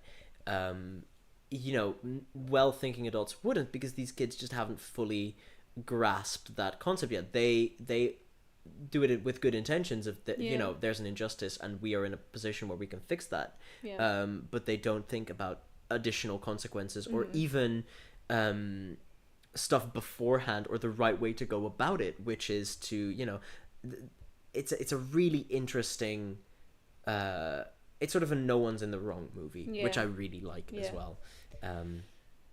It is my number 3 because I have seen Society of the Snow and Perfect Days. I would presume. I think if I had seen them... I liked it a lot, but... I think if I'd seen them, Society would probably be my number 3, and Perfect Days my number 1, and the answer would go down 1. So Perfect Days I watched in a cinema, and I did not I did not really see the entire first half because I was too distracted by the guy breathing very loud next to me, and then he also started checking his phone, and I was so distracted, I had a headache the next day because I was so distracted by this guy. But I feel like it would be my number 1 if I had actually paid attention to the whole thing. Because, it's about a public toilet cleaner in Japan. And it's kind of about, he's really an enjoyer of life. And it's kind of inspiring because you see him just enjoying all the small stuff. He doesn't really talk a lot. And then isn't slowly... also just 4 short stories with him as sort of like a through line? No, that's kind of what I went to see it in a cinema that has the explicateur still at the start of it. So they said it's the story of how you see, you have different stories from the public toilets with him in the center of it. It's not so much that. But it does have a few things here where he has a coworker that he works with that has a girlfriend that steals one of his cassette tapes. That's one of the things. And for example, he really enjoys. He finds in the public toilets. He finds boterkaas en eieren. Tic-tac-toe. Tic-tac-toe. Oh, I should. How should we made a short film about that? How did you not know? Okay, so he finds someone that started a tic-tac tournament, man. Come on. He finds someone that started a tic-tac-toe match, and then he gets the little note, and then for a few days he plays with this person that he's never seen. It's really cute. But also, even though he enjoys life a lot, slowly you get to see more about his past. At some point his niece turns up and she's like, I ran away from home, and they kind of get a little bit into how he isn't really talking to his family and stuff, and life is not all joys, but you still see him really trying. And then the last shot of, it's not the last shot of the movie, but the last shot of him in the movie is him driving in his old ass car, which has been a thing throughout the whole movie, and he loves listening to cassettes, so he put on which song is it? And I'm feeling good. But it's him I am so angry he did not get a Best Actor nomination, because he would have taken it for that shot, because it's basically just a close-up of his face and him, because throughout the whole movie you see him kind of being a life enjoyer, but he's trying to smile, but because of everything that's kind of happened towards the latter part of the movie, he kind of is trying not to cry, basically. And I am really excited to see this. His face just going trying to smile, but the tears coming, and he's fighting it, and it's just I think a 2-minute take of him doing it, and it's so good. I am so excited to see this, genuinely. That was really good, and it's also shot really, really pretty. Yeah. And Society of Snow was also really good. Again, we've kind of mentioned what it's about, but it's a real story about a plane crash and people that survived for, I think it was more than 2 months. More than 2 months on eating each other, Basically on eating each other. It's I guess the one thing I have to say about it is that plane crash is visceral. Oh my god, I could not. It's mostly the sound, one shot, and the sounds of that shot. I am very excited to see this. Trigger warning, but it's you get a shot of like as they crash, all the chairs like fold against each other, and you see their legs breaking and the sounds of their legs breaking, and it's so visceral. I am really excited. Like the best foreigns are the ones that I wanted to watch and didn't get to. Yeah.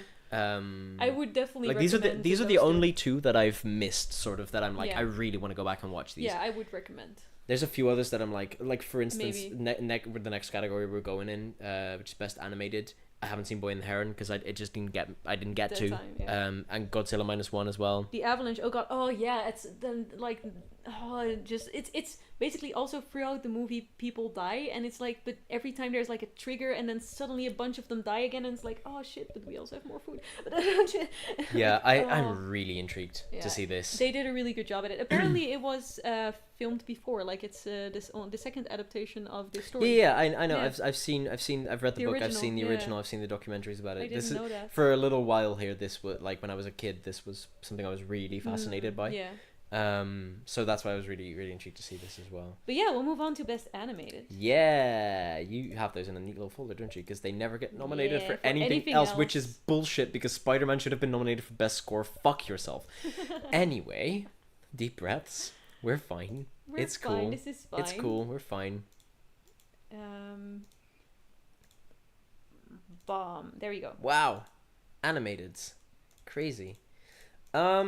Yeah, I've not seen Boy and the Heron, as we've stated previously. Do you want to place that one first, so that we can discuss the others? Yes. Yeah, I figured this might be the case. I don't think even if I had seen it that it would have landed that high for me. I think it would have. Knowing you, I don't think. I think it would have been lucky to make 3, if 4. Lucky to make 3. Oh, that's worse than I thought. If not 4. Okay. But again, I've not seen it. I do think this is me just presuming it's better than Elemental, by placing it in 4. Yes. Anything else, I'm not sure about. It's definitely better than Elemental. Yeah. Elemental's gonna go in 4 because I don't have a 5. Have you seen Elemental? I've seen Elemental. Yeah. Oh wait, have I? I have 3 Elementals. This is. Oh, what was that? That's 2 Elementi. Okay, we copy this one and we paste and duplicate. Yes, there we go. Yeah. Elementary is your number 4, because I don't have a number 5. But you have. Oh, you've seen 4. Have you seen Ramona? I've seen all of them except Boy and the Heron. Yeah, I went on a binge these past. No, but I didn't realize you. I watched like 12 in the past 3 days. Yeah, that's crazy. Man. Yeah. Elemental was good. It was better than I expected it to be. It's also my number 4. Yeah, I this was honestly, it's the worst out of the category, but it's not. Wait, it's no for you. I know what your number 5 is going to be. Yeah, no, that's fair. It's not, but I understand. It is. No, Elemental. I thought it was going to be a lot worse than it was. Yes. I was kind of looking because of the whole marketing problem, right? With it was such a marketing push of it being like it was. Basically, it was not doing good, and then they started making TikToks about this one character, Claude, that definitely appears for 2 minutes in the entire movie, and how they were making fake TikToks of people cheering at Claude in the cinema, which was not real, which made me think, oh god, this can't be good. Even besides that, the marketing really tries to push this idea of sort of like it's Zootopia but for elements, and it isn't really. I thought it was a very interesting... like, you know, for being what it is, I thought it was a really interesting take on immigration, and you know, I think that's quite the obvious metaphor that it was. Yeah, I thought it was much better than I thought it would be. That does not mean that I think it. Like, I think animation this year is such a strong category. Such a strong category. Had this been a different year, it doesn't keep up with the other. Yeah, had this been a different year, Elemental could have scored higher. Yeah, but as it's is, so. Yeah. I was so impressed because it's also the first year, to be fair, that I've seen all of the animation ones. So maybe it's every year, but for now this year I was like. It's if usually I like was to rate if I was to rate all movies, then like all the of top them would 3 be would be so high. Yeah. Yeah, no, I should. This is usually like this with animation. Animated movies are just really, really good. I want to really quickly, while we're on animated, before we continue, I want to talk about a snub that I have. It's called The Peasants. It's by the team that made Loving Vincent, you know, that movie completely made of oil paintings. Yeah. They did it again, but with a different style of painting, and it looks incredible. We're not getting it until April, but it has been out since like Nice. November or December. Really fucking solid. Look, it looks really fucking solid, at Nice. least. So shall we talk about your number 5 and my number 3 then? Yes. Robot Dreams. Robot Dreams. I loved Robot Dreams. No.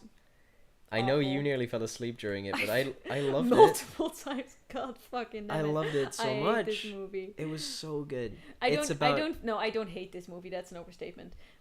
It's about a dog, and he is sad and lonely, and he has no friends. It's like a sort of world where all characters are animals, and the main character, Mr. Dog, is really sad, and so he gets a robot friend. And he builds the robot friend, and they're like super happy together, and they're like besties and whatever. But one day, something terrible happens, and the robot friend is lost at the beach, and he has to stay there because the beach is closed. So essentially, for like half a year, they're separated, and it turns into this really interesting metaphor for like having to move on from someone without ever getting the closure, and like what it's like seeing people, having people in your life that are no longer a big part of your life, but the experiences that you've had with them like make you who you are. In the case of the robot, literally he meets a person who just changes a lot of his body parts because they need replacing, and that person, quite in a literal sense, makes him who he is. And so going back to someone who he used to know, it becomes this different. It's a wildly fascinating thing for me. It's a very similar theming to what Past Lives is. Yeah, except Past Life was good. But this one was also good, actually.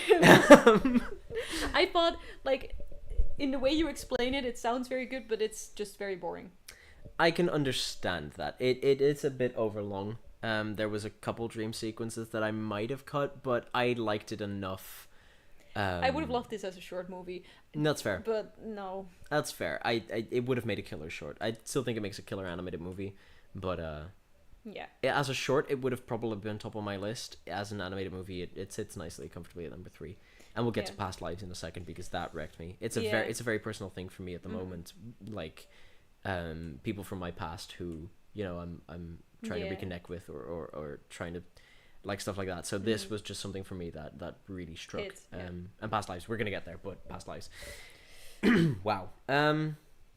So then, I think we both have the same order from here. I'd suppose so, because number 2 for me is Nimona. Yeah, number 3 for me is Nimona. That being said, it's Listen. just because the other two are so good, because Nimona made me cry. Yeah, it didn't make me cry, but it was close. God damn, what a movie. It's so very different from the comic, and it's so very similar in what it's trying to convey, and I have no words for how ridiculously good Nimona is. Yeah, it's really good. But especially it's not... if you're gonna talk about like the tropes, the characters, the story, it sounds very basic, and then the execution, it does, but the execution is so good that it so doesn't matter. Fucking good. Like it's all the tropes that have been done 1,000 times, but still it like just lands so well. The monster attack on the city, I'm not gonna spoil because that moment, but Jesus Christ. Yeah. Jesus Christ. But it's not Spider-Man. That's literally, fuck, what a movie. Yeah. Holy shit, what a movie. What? I watched the first one also for my first Oscars death race. Yeah. And it took it immediately. Mm-hmm. And this one does it again. Everything about this movie. I could talk about this movie genuinely for an hour straight. I'm not gonna. But I could. All of the details in this movie are incredible. Like, genuinely, I could pick this movie apart frame by fucking frame and find something every time. The Spot is a terrifying villain. Hobie is my guy. There's one scene in the movie where, like, all the spider people are, like, trying to convince Miles of something, and Hobie is actively, like, discouraging that. And one of the characters, I don't know why this line hit me as hard as it did, but it did. One of the characters goes, "Hobie, you're not helping," and he goes, "Good." And I was like, fuck yes. Fuck yes. he is the most consistent character I've seen in any piece of media ever, and I fucking love it. A lesser movie would have had him join the other Spider-Men, and I'm glad this one didn't. I am... Yeah, wow. I cannot wait for Beyond the Spider-Verse. I thought it was really good. I've seen it. I saw it last summer, which is also why I'm a bit hazy on it. I do think it suffers. I remember seeing it and going, oh my god, this is like... It's one of those movies where you walk out of the cinema and go like, this is what I want to make. Yeah. It's one where I literally finished the movie and then went, okay, time to rewatch some scenes. Like yeah. The only other movie just, but it's and I also love it when they do the multiverse good, because it's at this point it's a very basic and very popular concept. It's a very popular concept. So when you pull it off well, it's so good. But it hits all the emotional stuff. It's animated so beautifully. It's so beautiful. To very quickly compare this to its closest multiversal companion, which I think is Doctor Strange in the Multiverse of Madness, the difference between the two, and even with Spider-Man No Way Home, which also does multiversal stuff, the difference between that and these is that this one does all the multiversal stuff without relying on you knowing anything about these other franchises, and it nods to them heavily. Like, there's some deep cuts in there. Donald Glover is in there as the Prowler from because he appeared as Miles's uncle in Spider-Man Homecoming, even though Miles isn't in Spider-Man Homecoming. And they got him in as the Prowler, which is an incredibly deep cut, but it works. I just like Donald Glover. Yeah, but that's because it works even if you haven't seen the other movies, and that's something that other multiverse movies haven't done for me. No Way Home doesn't hit as hard if you haven't seen Tobey and Andrew's movies. Multiverse of Madness doesn't hit as hard if you don't know about the multiverse as a thing. Spider-Verse works on its own, which is an incredibly difficult thing to pull off multiverse-wise. Yeah, I really liked it, and I don't know if I can say that it's objectively better than The Boy and Heron, but I am a weeb. Yeah, no, that's fair. And if I get the chance to see an anime movie win, which it probably will, I think. There's a high chance. It's Ghibli. It's not Miyazaki's best movie, to be fair. Like, I've definitely seen better movies of his. Nonetheless, it does still do all the emotional stuff right. I'm very excited to see it when I get to it, but for me it is very undisputable that it's going to be better than Elemental and worse than Nimona, for me. Because as much as I do love Ghibli, I don't think that they're this sort of like phenomenal everything right. Like, there's a few really good movies in there. There's also a few that that don't really connect with me. Not that they're bad, but they just don't connect with me personally. And I need to see this one to decide whether or not it's gonna on there, like beat Robot Dreams. But Nimona and Spider-Verse for me hit so well that I cannot imagine it beating them. Yeah, I think for me Ghibli is also, it's mostly this thing of the fantasy of it and the it's hard to explain, but it's like this universe that he basically creates, and it feels like very much like an escape from real life. Yeah, it's very Ghibli. He does such a good job at that, but then again, that being said, I'm pretty biased. I think objectively it might not be the best one in here. Yeah. But I love it. Yeah, I'll see if I can. Also, the song "Spinning Globe" from Kenshi Yonezu, fucking banger. I've been listening to it nonstop. It's so chill. It's such vibes. They should have maybe nominated it, but no, Diane Warren needs to get. Yes, and also animation does not get. No, animation doesn't get anything, which but is bullshit. We need to hurry up, I think, because we still have the screenplays, all the actors, and Best Director and Best Picture, and we only have an hour left before. Yeah, to be fair, this is bigger because we're talking about the actual movies. We'll get through the rest quite quickly. Yeah, because I think Best Picture we also just don't want to give away too much. Yeah, because we're gonna talk about that in our podcast. But first, next up is Best Adapted Screenplay. Okay. Which is, you ready? No. Yes. Okay. American Fiction. Yes. Barbie. Yes, which is still ridiculous that it's in adapted screenplay. I'm pissed off, but that's beside the point. Oppenheimer. Yes. Poor Things. Yes. Zone of Interest. Oh. Now, remember, we're talking about Best Adapted Screenplay. It's not about the quality of the movie. It's about the quality of the adapted screenplay. They are fucking... They are... No. It's first person. We are fucking... sorry, that's just one line. It's from the Oppenheimer screenplay. It was written in first person, and it's written by someone who might not have ever fucked in his life. I'm sorry, Christopher Nolan, but that was what a way to write it. God damn. To be fair, I feel like it's always better to judge screenplays on having actually read the screenplays, but we have already watched 40-minute movies. Yeah, we don't have have time to do that. So because technically for these, if you would want to judge them accurately, you'd not only need to read the screenplay, but also the thing it's adapted from. Yeah, we don't got the fucking time. So, like, apologies if we make any wrong assumptions based on having only seen the movies. Yeah. But let's take Zone of Interest at the bottom because it doesn't adapt the fucking book it's based on. How about that? How we read? But is that what it's? Is it what also adapted... fucking bad though? Yeah. Okay. Yeah. That's... Yeah. No, but yeah, also as a screenplay, it just sucks. Because I feel like adapted screenplay, even if it's adapted from something, it doesn't have to 100%. No, that I agree with. From. But also as a screenplay, it just sucks. Yes. Yeah. Then I know which one you're putting in for. I might not actually. You know? No. No. Who? What are you putting in for then? I'm confused. I'm not entirely sure yet. I haven't thought about this one too much.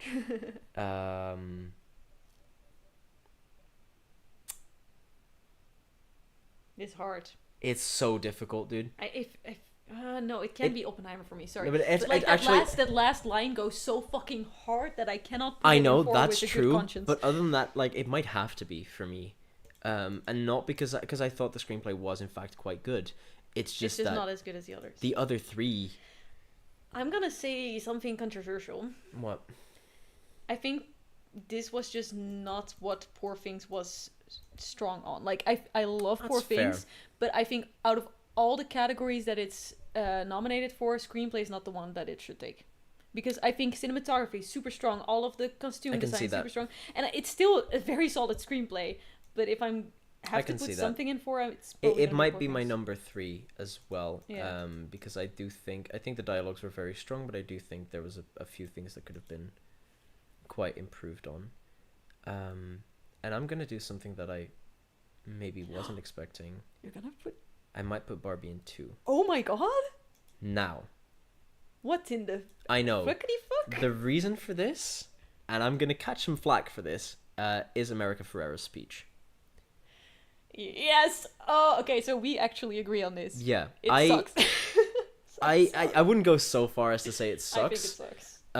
But I would go so far as to say that it is overwritten to a point where it feels more like slam poetry and less like something that someone would actually say. Yes. I feel like it says a lot of words without actually saying... Hey, Barbie! Hey, Barbie! I feel like it says a lot of words without actually saying too many interesting things. I feel like it repeats the same point a whole lot of times. Mm-hmm. And maybe worst of all, there's a bunch of stuff in there that very much applies to men as well, which is a good thing, but not for the point they're trying to make. Yeah. So that, for me, I think takes it from top spot, even though... Oh yeah, no, that speech wasn't... Thank you, Anna. Yeah, I America Ferrera acted the shit out of that. She did fantastic with what she was given, but I just didn't... Yeah, it just wasn't it for me. I hated that speech. I thought that was the worst part of the entire movie, as a woman. Yeah, but I feel like it makes sense to have that speech in there, or at least a speech in there, because what it is feminism 101 for little girls. Sure, but a speech is still different from this that speech. One. Yeah, no, like, I'm sorry, but like it made it feel... Also, it feels so much like you're... Like, it felt very much like, oh, we're the victims of everything. You know what I mean? Like, and I'm not saying that there isn't some kind of inequality, but it felt so... It felt so, like, I don't know. I know what you mean. And it's... I want to state that the rest of the movie I loved so much that this would have been my number 1. We're gonna get to it when we get to Best Picture, but the American Fiction, what a fucking screenplay! Because it's very consecutively on my Instagram and stuff. It's not been popping up, so I thought this is just kind of gonna be mid, right? But it was fantastic. And especially as a screenplay, it's so meta at the end. Yeah. I don't want to spoil anything about this movie because it's genuinely that good. I kind of want to mention the best quote or the best moment you also texted me. Oh, yeah. Where basically it's about book writers, and they have 5 book writers in this jury, and it's a lot about, also it's essentially black art, essentially what the movie is about. It's this black author who is tired of all these stories about black people being about suffering and pain and horror, because that's what the white people want to read, because it makes them feel like, sorry and whatever. And so at some point they're talking about one of these books, and there's because he's part of a jury on like the book award, and there's three white people, three white writers and two black writers, and it's about a book that he has ghost written. He fucking hates this book. He wrote it in a sense of like, oh, nobody's gonna get this piece of shit, but like I kind of want to just get the anger out there. But then it becomes a bestseller. And he fucking hates this book. The other black person hates this book. But the three white people fucking love this book. And because it's about, like, the black struggle or whatever. And they both are like, we don't want to vote for this. And one of the white jury members goes, yeah, but I really feel like it's important to hear, the voices of black people right now. And they vote on making it the winner. It is so good. God, it's so good. Oh, it's so fucking good. American Fiction takes it for me. That's amazing. I might agree, actually. Yeah, I agree. And also just, again, I'm not going to spoil this, but the meta that it does at the ending, I really like the way that it resolves its own plot lines. Yeah. And also the way that it deals with the sort of movie resolving its plot lines. It's good. Yeah, it's really fucking strong. I am gonna piss you off. Yeah, I know you would. Okay, so the thing is, I didn't mind the dialogue as much as you did, and I don't think the screenplay is the strongest thing about Oppenheimer. But again, I think the one thing I very vividly remember is that last line of like, that's fair. I think we did actually ruin the that's the issue with Oppenheimer for me, is that there's some lines in it that are fucking killer, but there's generally the dialogue is just not something that Nolan is good at all. I don't think that he's been good at it in any of his movies. His dialogue always feels very performative and not as I just don't really have that issue a lot. Barbie, I guess it's also a matter of preference to that extent. Barbie felt a lot more human to me. Yeah, that makes sense. I love Barbie. I didn't love it as much as you did, but I loved it. The speech bothered me a lot. Yeah, it's fair. And for me, it wasn't as... I liked it mostly as a light comedy. The whole growing up thing didn't hit for me. No, that's fair. I really liked it. That doesn't mean it was bad, and I can see how it works for some people. But I also, I watched it with my mom, and we were both like, yeah, okay. Yeah, that's fair. My family fucking hated it, and I was like, why? And they were like, oh, it's so weird and stupid, and I was like, the absurdism is the point. Yeah, I felt like such a film nerd, man. I just really like the comedy of it, and I don't think the serious parts of it are bad, and I think it has important things to say, but they just, to me, it's like, mwah, mwah. What I do agree on is that the movie feels like it's trying to say two things. Where on one hand it's trying to be this really sort of feminist power movie, and on the other hand it's this thesis of coming of age and what it means to be human, and that's the part that really hit for me. But I think a lot of people have taken the feminism as the big message of the movie, and I don't think that's I think that's supposed to be the under, like the in your face one, but the actual thesis of the movie is the humanity, and I think that's gone over a lot of people's heads, which is fair. It was meant to be subtle, I think, but But yeah, let's go on to the best original screenplays. And to be fair, also just to quickly say about Barbie, it would have probably won. No, that's not. Well, okay, listen, it wouldn't have won for me in best original screenplay, but it would have won probably in the Oscars, which is extra upsetting that it got put in adapted. So for those of you who don't know, they shafted it. It was originally a best original screenplay but shortlist. Because it's based on Barbie the doll, it's suddenly it makes no sense because this story didn't exist before. But none of this is not even not even pre-established personality. This is a whole new character. Yeah. Anyway, best original screenplay, we have Anatomy of a Fall. Woo-woo. We have The Holdovers. Where did it go? Oh. We have Maestro. Oh. Yep, we have May December. Yes. And we have Past Lives. Now, shall we go stick Maestro at the bottom? Yes, absolutely. Yeah. I don't even think it's necessarily bad. No, I just think bad. Yes, it's awful. Well, so the thing is, I think it could work as a movie, but it's trying to be a Leonard Bernstein biopic without showing us any of the interesting bits of his life. No, because it's trying to be about him and his wife. Yeah, and it's stupid. It shouldn't be. It's boring as fuck. It's so boring. Nothing happens. It's so I was so I saved a I Reddit hated comment it so about much. this. I hated it so much. I hated I it so saved much. a Reddit comment about this. Hang on, where did I put it? I had so much issues with this movie. I did not like anything about it. Basically, well, the makeup. I am gonna quickly say you haven't seen May December, right? I have, yeah. Oh, you have. Wait, you didn't even let me know what you thought because I was so confused. I watched by it that this movie. morning. So we're gonna get into it in a second. Where the fuck did I save this?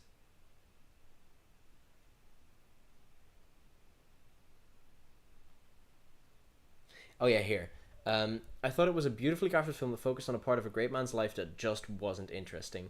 It's like if I went to pitch a movie and said, "Okay, I've got this screenplay that tells the story of one of the greatest and influential artists of the 20th century, Pablo Picasso," and the people go, "So we'll get to see what inspired him and watch him create his masterpieces in sculpture and painting," and I go for like 7 minutes, yeah, and they go, What's the rest of the movie?" And it's like, because about how bad of a husband he was, and it's like, yeah, true. If it was a fictional person and the whole point of him was just like, we're seeing this person unravel and like whatever, sure. As a biopic, it fails miserably. Yeah, true. Then what's your number 4? That's really difficult for me because I fucking loved all of these screenplays. Okay. I really genuinely did. We should quickly mention that The Holdovers currently has that plagiarism. Yes, it has a plagiarism accusation going on, I'm not super sold on it. I have not. I've read the comparison document. It's not. But additionally, it's being investigated, it's being investigated. But for tonight, it will probably not matter. Yeah. I mean, if they win the Oscar, it could get retracted. But for now, I don't think it's going to win either way. The voting has been closed, so it's not. Yeah. It doesn't matter for now. It is my number 4, to be fair. I know you liked it more than I did. It heart-wrenchingly might also be my number 4, because as good as I think the movie was, that was not necessarily because of the screenplay. I would say the screenplay was really strong. The screenplay felt very Breakfast Club. Can I say that? Yeah, that makes sense. The screenplay was very strong, but for me, what really made the movie was everything around it. If this screenplay had been done by less competent executioners, so to speak, it wouldn't have been as good. Yeah. Whereas some of these, the screenplay fucking carries. Yeah.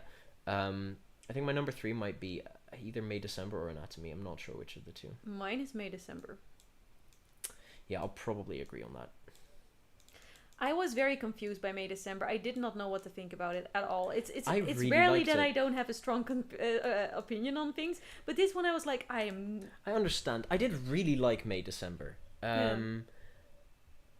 Yeah, it's really fascinating for me, just as a story. For those of you who don't know, it's about an actress who she's going to portray a very controversial person because this person is now in a 24-year-long relationship with someone who she met when he was 13.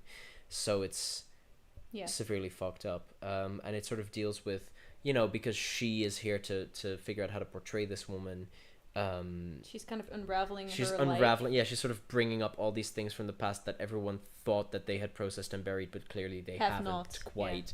There's my favorite scene in it is when the dad is on the roof with his son. So this is back then the 13-year-old kid, and he's now children with her. Yeah, and he's on the roof with his son, and his son is like, "Hey, you want to like smoke weed with me?" And the dad's like, "I've never done that," because he's essentially not really had that youth because he got a woman pregnant when he was 13. Yeah. And there's a bit where he's really high and he talks to his son and he's like, "I don't know if we're connecting or if I'm creating a terrible memory for you in real time. But I can't stop." And that was that hit for me. Yeah. His character generally was really good. So good. Natalie Portman was fantastic in it. Julianne Moore was fantastic in it. There's a bit near the end where she imitates Julianne Moore. It's so fucking good. Perfectly. Oh my God. It's uncanny. Natalie Portman. Did she get a Best Actress nominee for this? I am fucking pissed. Yeah. Because it's insane. It is absolutely. She did. Mostly, I was like, she does a monologue to camera as Julianne Moore, and I was like, I was super convinced by it already. And then at the end, she does a little like the lip bite and I was like, oh fuck. Yeah. It is absolutely wild to me. Yeah. Overall, I thought it was a good movie, but again, I almost never have that I can't give an opinion on it, but I really liked this one, but it was a very strong year generally, and this falls a bit middle of the road for me. So Anatomy is your number 2. Yeah, straight Anatomy of a Fall is about a murder happens, or we don't know if it's a murder, but basically everyone thinks it's a murder. Everyone thinks it's a murder. It's a family living high up in the mountains, so there is no one around when this happens. Well, there's one person around, to be fair, but it's a woman, her husband, or her husband and their son. And the husband falls or is pushed. Yeah, he either falls, is pushed, or jumped. Yeah. And no one knows for certain. And a whole court case follows that gets really deep into their lives, and she has to testify, and like it's just a deep dive into their lives. It unravels her marriage in front of the child, basically, who is going to be the swing vote in the whole thing. It's so good. It's so fantastic, and the song is fucking dope. The song is basically, they don't hear him falling, I guess, because he plays music really loud. And that's also a part in the court case. Yeah, he plays the music to annoy his wife specifically. Because she's having an interview, and then at some point in the court case is also like, okay, you're bisexual, you're holding the interview with a woman that is... young woman, so is this something that maybe he was annoyed at? And like it gets into so much detail. Like it's kind of hard to watch because you're just getting into privacy stuff that private stuff that you should not have to know about, but you have to because it's a court case and it's in front of the child, and it does such a good job. It's fantastic. The monologues that the lawyers give in this. Yeah. Wow.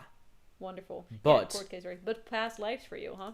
Past lives. Again, it's a movie that just hits for me personally, but also I think it was really clever in the way it was written. I think it was very realistic in the way that people reach out to each other. It's about two friends essentially who, they were really close in Korea, but then it's Korea, right? Yeah. And then one of them moves away to New York, and years later they reconnect, but that doesn't quite go well because they're very long distance, and they're maybe building a relationship, but she doesn't really want to do that because she wants to focus on her life here, but she can't do that because she's consistently distracted and wants to go to Korea, even though she knows it's never going to work. So they cut off contact for a bit, and then years after that they 12 years reconnect later, when they're like in their 30s. Yeah, when she's married and he's just come out of a like really long relationship. And it's a really, really fascinating look at right person, wrong time every single time. Yeah. Where even the husband, at some point, he goes like, listen, obviously I love you and you love me and I have no insecurities about this relationship whatsoever, but you gotta admit, you guys make for the better story. Yeah. Like, this is, it's kind of a shame that we're married, just because if you were to meet him now as a single person, that would be an incredible fucking, like, that would be so insane. Yeah, and I think it's also a lot about her identity as an immigrant. Yeah. Because with her husband, with her husband, he is white, and her old friend is from Korea, and she's also like I feel so Korean with him, but also so not Korean because he is like he's mega Korean. He's lived there his whole life, and I feel it brings out all these things that I used to be, but it also sheds a light on the fact that I'm not that anymore. Yeah, she has a bit of an identity crisis over that. Yeah, her character alone would be enough for me to take this screenplay to the win, but also the husband is written so well. Yeah. I think there's a bunch of really interesting things because she meets the husband at a retreat, and then she's like, come back to New York with me, or he's like, come back to New York with me, or whatever. And then we get them arriving in New York, but just through dialogue, we learn that it's like 5 years later. There's no like it's just, and it's such a little it's such a good screenwriting like shortcut, and just generally the conversation, because one of them only speaks Korean and one of them speaks only English with a little bit of broken English, little bit broken Korean.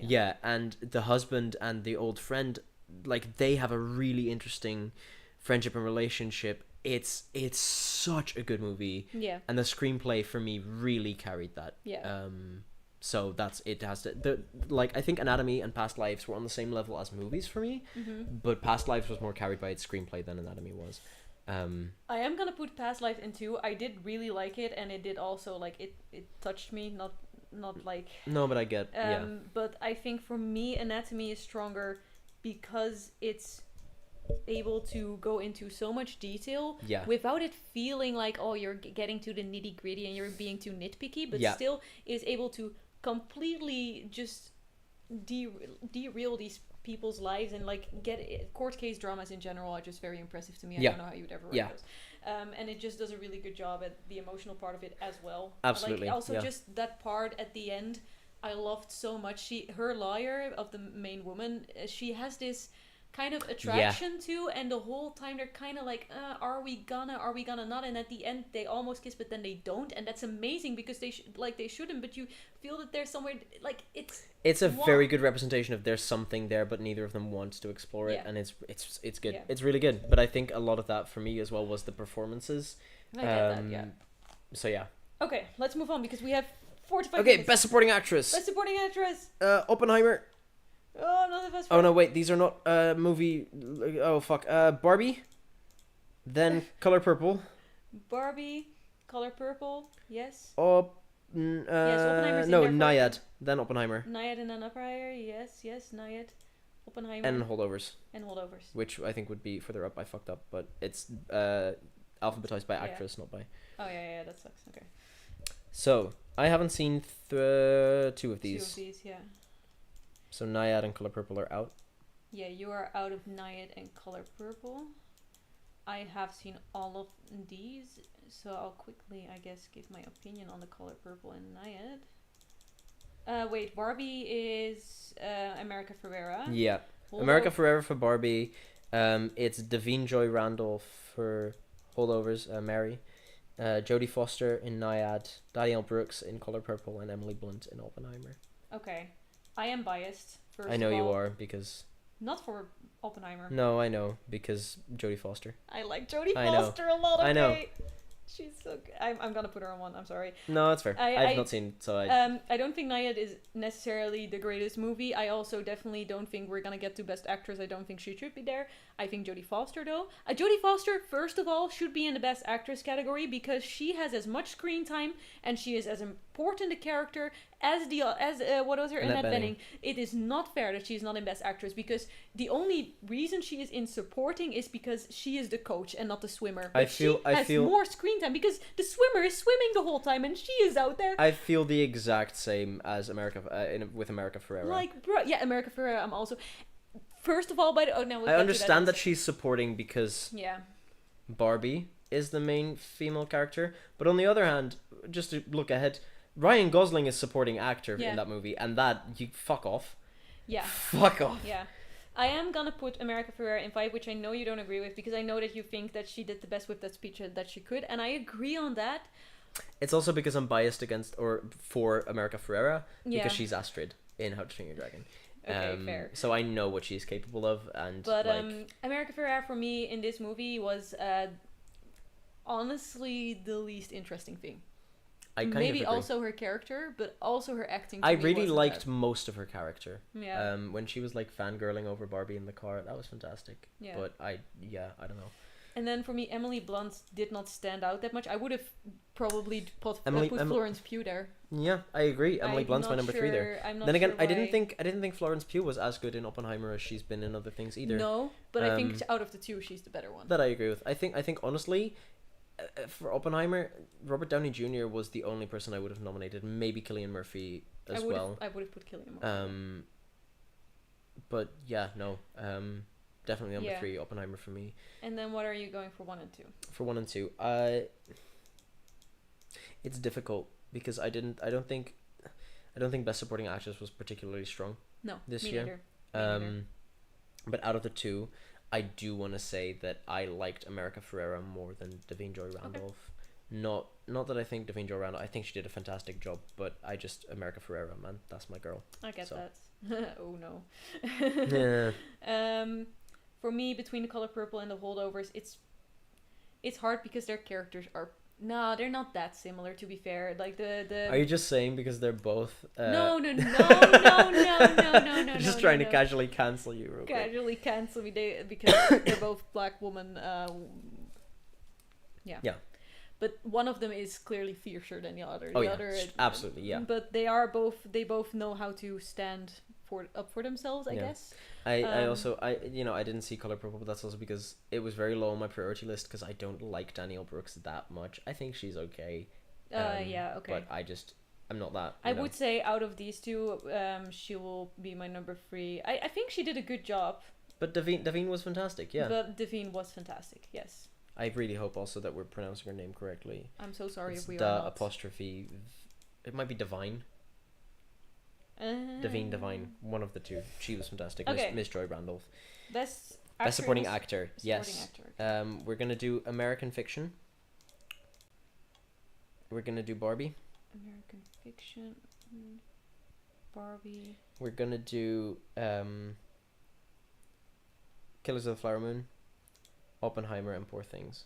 Killers of the Flower Moon, Oppenheimer, and Poor Things. Yeah. So quickly the names. So for American Fiction, it's Sterling K. Brown as Cliff, which he was so good. Robert De Niro in Killers of the Flower Moon as King Hill. Robert Downey Jr. for Oppenheimer as Lewis Strauss. Ryan Gosling for Barbie as Ken, and then Mark Ruffalo for Poor Things as Duncan Wedderburn. I think this compared to Best Supporting Actress, is a really fucking strong category, and I genuinely don't know what to put where. I agree. Except fucking Mark Ruffalo might take number one for me. I get that. I don't know why, but every single casting choice every single acting choice he made in that movie worked for me. He was so funny. He was so strong. I genuinely at some point forgot that I was looking at Mark Ruffalo, which is impressive because even Ryan Gosling didn't make me do that. So. Oh, this is a really hard one, dude. It's a fucking difficult one. I know. In my number 5, he did not do a bad job, but out of the 5, it is Robert De Niro that's gonna I'm considering doing the same thing. Yeah, I think I'm gonna. By no means was he bad, but he was also not like. He wasn't a standout. Outstanding, yeah. Yeah. I found what's his face, who played Leonardo DiCaprio's brother, a better supporting actor in that movie. It's been too long. I don't remember that. It's the guy who also played David Jesse in Plum? The Last of Us. Oh, that's not Jesse Plum. He was fantastic anyway. And then Robert Downey Jr. is my number 4. Oh my god, is it gonna happen? Am I gonna place an Oppenheimer higher than you? Okay, to be fair, about this category, I have to say, they're interchangeable. It's also the thing, I don't like Mark Ruffalo and Robert Downey Jr. that much. That's fair. And that being said, I think Mark Ruffalo did a great job, so I'm gonna put him high, even though I don't like him that much. Robert Downey Jr. though, he was good. Don't get me wrong, but it's not like I was like. For me, he was maybe the strongest actor in that movie. Okay. I think he'll be in my number 3 though. So what's your number? Number 4 would be Sterling K. Brown, who is an incredible actor, and he did great as Cliff, but he just wasn't given that much screen time. He did fantastic with what he was given. Don't get me wrong. He did incredible, but I'm just for the you can see me. I'm side eyeing Tigo right now because Oppenheimer's higher. No, because I just like him. Like I. Oh no, I agree. Sterling K. Brown was fantastic, but Ryan Gosling. I'm gonna put Mark Ruffalo in 3 because I'm just biased against Mark Ruffalo. Yeah. Yes, but he is very good in that movie. He is incredible. He's fantastic. Oh. Yeah, the pain, huh? But it's Ryan Gosling. I know. Like, the thing is, I would normally put him in 2, but Ryan Gosling has been my life for 2 years now. But he is so fucking good as well. It is, if you're talking range, this is so far from what he usually plays. And also, well, he does play some Nice Guys comedy and stuff. Like, Nice Guys, true, but like, the Nice Guys compared to this is it's also, and I want to just give him props for not giving a shit about all the masculinity stuff and just putting all of that aside. Listen, the one fucking thing, there's literally one word that swayed me to put him over everyone else except Mark Ruffalo, which is sublime. Sublime. Did you see all the other takes he did? Yes. So good. But the thing is, I have to pit him against a guy that did so good at portraying someone that has Sterling K. Brown is such a good fucking actor. Like his character is someone that has just come out as gay. His family does not accept him, and he is like basically trying to live the free life now. Specifically, his mum does not accept him. Okay. Everyone in his family does. Yeah, and like he's like trying to kind of rediscover who he is right now, but in doing so, he gets a little bit too far with it. There's too many guys around. There's that one fucking scene where he's talking about his dad, and he's like, I'm kind of sad that I didn't realize I was gay until after Dad had passed away, because then he would have rejected the real me, and now he rejected like someone I wasn't, wasn't even really, and that scene really fucking sold me on him. Yeah, and he sold that shit. Which makes it like I don't want to put. I'm really upset that he's in 4. It's just that it's such a strong fucking year. Yeah. I gotta root for my boy. But I am not angry if American Fiction takes it. Anyone other than Robert De Niro can take this, and I'll be pleased. And even if he takes it, I won't even be upset. I'll just be like, could have given it to like you know. I love that. I think you sent it to me, that meme of like I'm just Ken playing, and it's just like Ryan Gosling performing I'm Just Ken as Robert Downey Jr. realizes he's gonna lose supporting actor for the 5th time. But okay. Where are we moving on to? Best Actress? Best Actress, yeah. Which, actually, no, what? Fuck it. No, let's spin him around. Let's go with Best Actor. Yeah, Wikipedia has Best Actress is less important. Fuck him. Best Actor, let's go. We're going to start with American Fiction. And then we're going to do Holdovers. Oh, right. Maestro. Oppenheimer. Rustin. I don't think this was a strong year. Oh no, that's actually a lie. It was quite a strong year. But I do think we can agree. It was stronger last year because we had After Sun and like Paul Mescal. What am I? I really want to see All of Us Strangers. Yes. Yeah. We should go watch. We should. Have you seen Rustin? I don't think you have. I did not. No, okay. Rustin's the one that I missed from this category. I've missed one from every acting category. Okay, yeah. Except Best Supporting Actor. Hey, actually. you're consistent. Yeah, except Best Supporting Actor, which... Okay, so... What did you think? What's your number 5? Maestro. And that's... I think Bradley Cooper did a perfectly fine job. But his voice sounded like Sterling Archer from the TV show Archer, and I couldn't take him seriously. I think he did great. I think Bradley Cooper's a fantastic actor. I just also think it was a pretty strong year, and he was just not quite up to snuff with the rest. Okay. I'm gonna put American Fiction. I thought, again, great movie, as I said in the screenplay, and but I just don't think that he was the selling point. Jeffrey Wright was not the selling point of that. I agree with. I think he would. Well, I don't have a number 5 technically because I didn't watch Rustin. Right. But I do think American Fiction, or at least Jeffrey Wright, is probably my number 3. I fucking love Jeffrey Wright, and I've loved him since Hunger Games. I'm so glad that he's getting more like roles because he's really fucking good. The man's got incredible range. But this was just not like... It didn't really show off his range. And then for me, it's Oppenheimer. Okay. Nice. Because Paul Giamatti in Holdovers was just incredible. Like, Holdovers is that movie to me that I really enjoyed, but I don't think it's that... No. Like, artistically important that I would give it many Oscars. But he like the actors in it, like both supporting actress and the actor was but it's really hard for me, bro. I understand. I don't want to put Bradley Cooper in 4 because I thought it was really good, and I did not have the problem because I don't know the guy. No, Archer, but I think it's still gonna be 4 because the others are just that strong. It's just as strong. Listen, Coleman Domingo, I've not seen Rustin, but Coleman Domingo he carries Fear the Walking Dead on his back. Him and Alicia, I've lost her last name. Alicia Dedham Hewitt, ? Dedham Carey. I feel like these 3 are so interchangeable for me. Like, I thought Rustin, he was amazing. Apparently, especially having seen him in The Color Purple as well, so seeing the range that he has, where I feel like in The Color Purple was not his thing. It was not necessarily that I thought he was that good in it. But because I had seen that, and I know that he... Like, Rustin felt very much like this is how this guy is, and then I realized no, it's not. He's just that good at acting. Yeah, exactly. And the Holdovers is just he is so good, but then also Cillian Murphy. That's such a role. Like that is the role of his lifetime. It isn't. And listen, he executed it well. It is the role of his lifetime, but for me, it felt a bit like he was just playing Cillian Murphy, but sadder.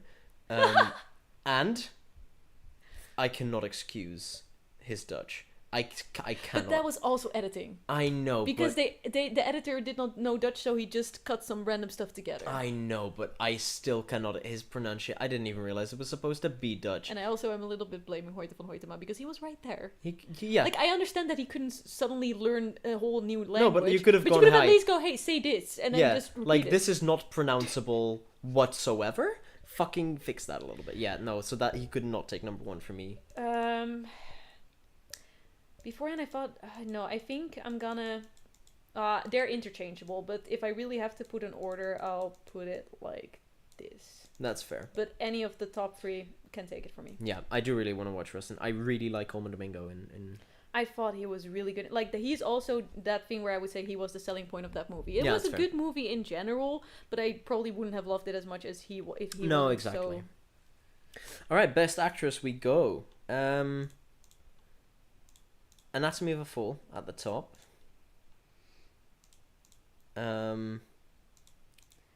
Yes.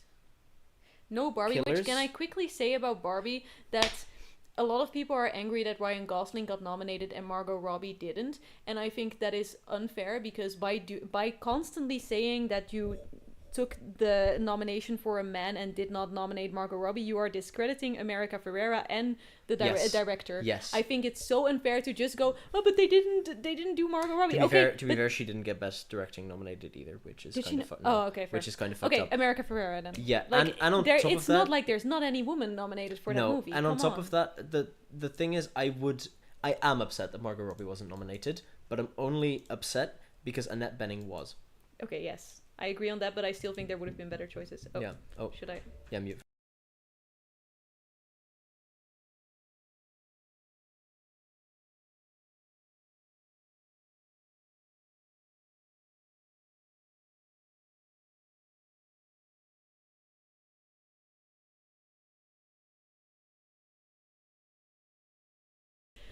We are back. We are back. So it's Anatomy of a Fall. Yes. Sandra Hüller, obviously, as Sandra Voiter. Mm-hmm. Then Cake Goes with Flower Moon for Lily Gladstone. Yes. Which is understandable. Maestro, Carey Mulligan, who again fucking love Carey Mulligan, but could have been better. Naiad, which is Annette Bening as Naiad, and then Poor Things, Emma Stone. Who is gonna take it? Yeah, shall we just stick Emma Stone at the top? No, I don't necessarily agree, but she is gonna take it like in the actual Oscars. She better. I'm sticking her at the top. Instantly. I get that. I've been struggling between ever since I saw Poor Things. I've been struggling between her and Lily Gladstone. So I've just been saying also to Tygo, as long as a Stone wins. Yeah, I just didn't like Lily Gladstone that much. I think she's gonna end up quite low on my list, actually. I don't think she's gonna. It's gonna be Emma Stone. Like, there's not even a point in this. It's gonna be Emma Stone. It's gonna be Emma Stone. I know. You don't have to copy Naiad. I haven't seen it. I know, but I want to put it in. I put it in there. Yeah. Otherwise, there's no. But that's an easy number 5. Like, no, she didn't do bad, but I'm just kind of offended that there's been there were so many better options, and they didn't do any of them. Like, she was not bad, but she should not have been there. Also, to very quickly note that my probable number 2, Sandra Hüller, was also nominated for Zone of Interest, and I was sort of curious as to, she was also in Zone of Interest, and I was curious. Yeah, I was curious why she was nominated for this one specifically rather than Zone of Interest. And now, having seen Zone of Interest, I get it. I fully fucking understand. Material. She had nothing to work with, so Anatomy of a Fall is definitely our number 2, I think. And I assume then Killers is what is your no? Yeah, I don't know is the thing, because I really like Carey Mulligan, but I didn't much enjoy her. Mm-hmm. Like, I think she just wasn't given. I think she did that scene that we talked about where they fight after the party or during the party. That was incredible, and I think she was one of the stronger parts of that movie. Yeah. But also, again, she was just not given that much. Lily Gladstone, I just generally didn't really enjoy in that movie. But that's also because she was kind of playing a character that wasn't supposed to be like super charismatic or fun. She was supposed to. It's very accurate to, the time, and so. I don't know. I feel like Lily Gladstone was probably the slightly stronger acting performance, so I will put her in 3. But I enjoyed watching Carey Mulligan more. Okay, I get that.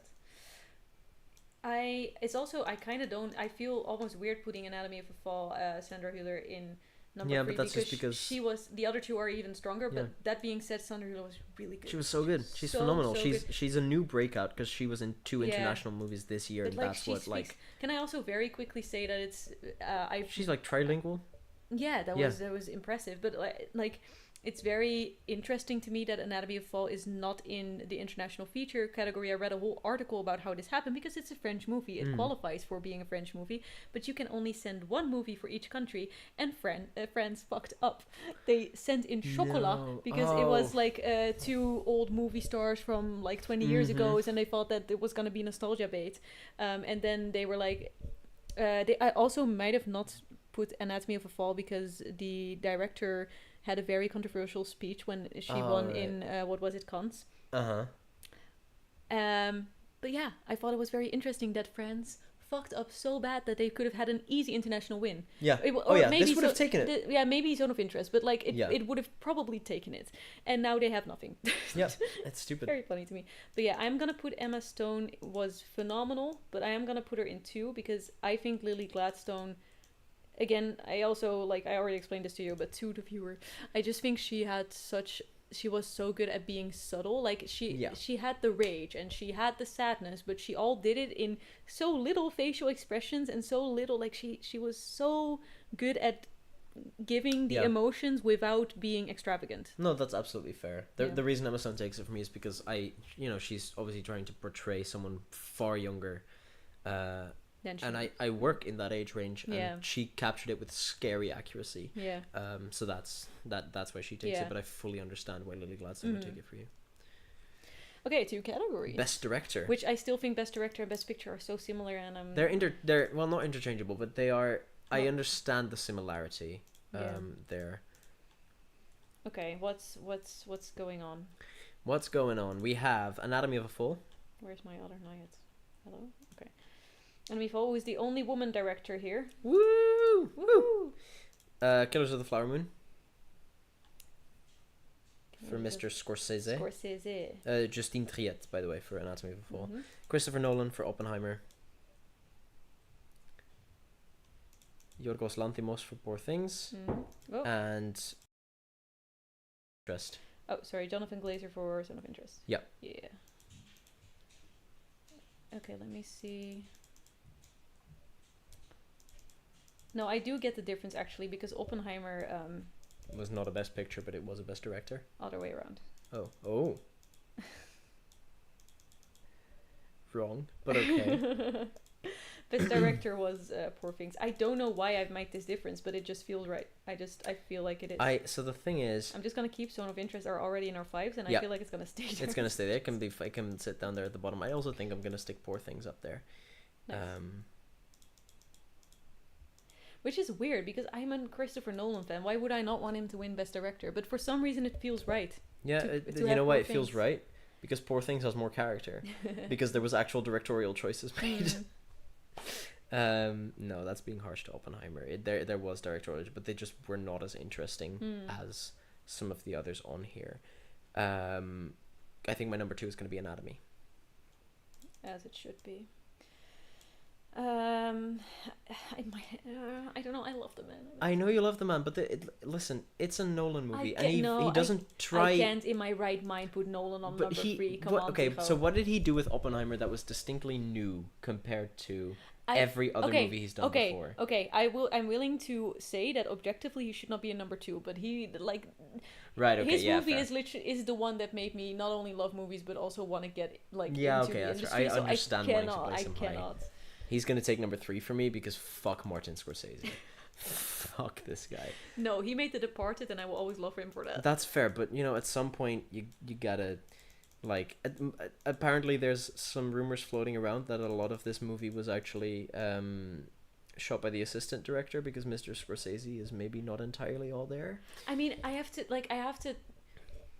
don't want to say, I don't want to make it...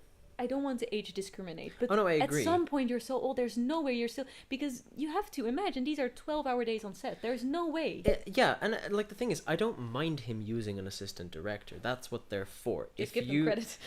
Yeah, but if you're okay, this assistant director knows exactly how I want this shot, and I don't have the energy to do so, it's fine to let your assistant director direct. But I don't think you then deserve a Best Directing Oscar if you didn't do all of the directing yourself. Yeah. I just think that there's a line there. But yeah, we can keep these because we have Best Picture, which is these plus 5 others. Yes, it's these plus American Fiction, Barbie, This is Les Holdovers, Holdovers, Maestro, and Past Lives. Past Lives. Why do I only have one Past Lives? Okay. And now you only have them up to 5. Yeah, but let's just pretend that there's more next to it. So okay, I want to preface this. I mean, again, don't want to get too deep into it because we have the podcast to record later this week. Yeah. But I want to preface this by saying that there are definitely movies in here that I don't necessarily agree with them being here. I agree. But there are no movies like last year that make no sense to be here. Like, there's no Avatar and there's no Top Gun Maverick. Like, there's no purely commercial movies that have no art every to it single whatsoever. movie that's in here deserves...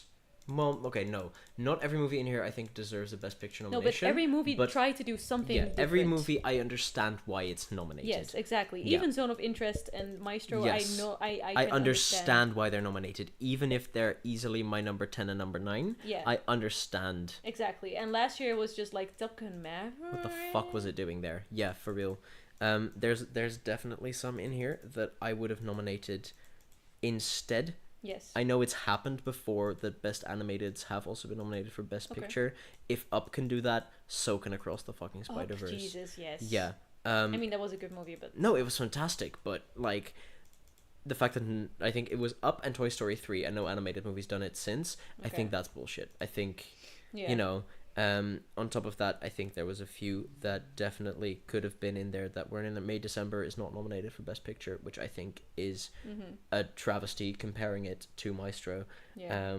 I think that there was definitely some more international pictures that could have maybe been in there. Okay, what and Asteroid City is a fucking snub, but that's beside in every category. Yeah. So between Maestro and Zone of Interest, which is your Zone of Interest goes straight to the fucking bottom. I don't know. Maestro at least felt like it... I was so sold on Maestro being my number 10 before I had recorded. I understand. Today. But the thing is, for me, that Maestro at least felt like it knew what it was trying to do. But to be fair, the first half of Maestro, I had as much trouble not falling asleep as Zone of Interest. True, but the second half worked. I'm gonna give it a 9 for the cinematography, which I still think does not add to the story, but at least was very impressive. That's fair. Then you should actually stick it in 9 and not in... Oh, you mean Maestro? 9. I thought Maestro. You meant Zone. Yeah. And then I assume 9 is Maestro for you as well. Then we get to the good. Now it's gonna get really difficult for me. Actually, no, it isn't. Killers. No, yeah, of course. It's not at all a bad movie, but it just, when looking at all the others on this list, man. I'm gonna piss you off, but it's gonna happen. We're gonna piss each other off. This is where we're gonna piss each other off massively. Yeah. These are gonna. Yeah. But holdovers. Yeah, that's fair. It's difficult for me because I don't think Holdovers gets to... It's very good, but it's and it's not that it's not deep at all, because sure it does go into the child's psyche, but it's still kind of like a Christmas movie, you know what I mean? Yeah, I understand. It's right. It's very difficult for me from this point on. Yeah, I agree. God, this is hard. My main issue is the middle, because there's 4 movies here. I know what my top 3 is. Yeah. I don't know what order they're in, but I know what my top 3 is. But I don't know what to do with numbers 4 through 6, 7. They're not as important. I know they're not, but you know, what are you gonna do for number 7?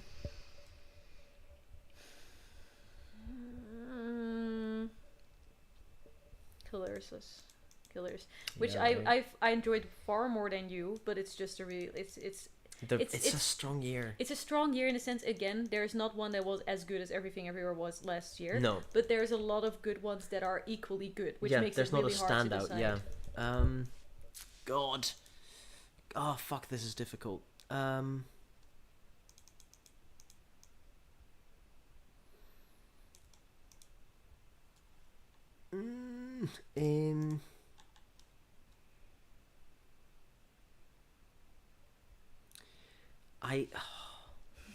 I'm currently trying to decide whether or not to let Oppenheimer break top 5. Because I'm genuinely not Do it for me. I'm genuinely not for sure me. that it might. Do it for me. You can't. You. Okay. Oh, I do think. Oh, this is so difficult. Fuck. You gotta make a choice. Might have to stick American Fiction in 7, and that is really upsetting. But it might have to be the case. It's my 6th, so I'm right with you. Yeah, so we're not too far off from each other. Yeah, so I'm currently broken between Holdovers and Oppenheimer. That's not a choice. Like, I'm so sorry. No, but it is. Because Holdovers succeeded at what it was trying to do, and Oppenheimer did not. For you. For me. This is a difficult split. I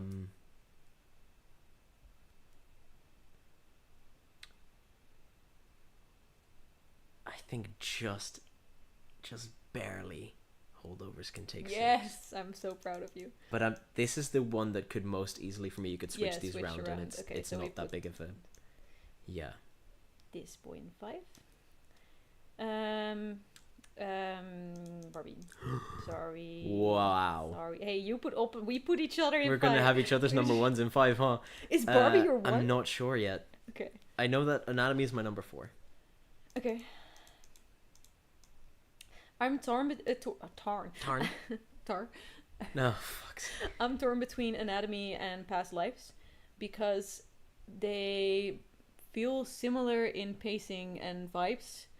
And I feel like Past Lives has the more emotional core, but Anatomy of a Fall has the more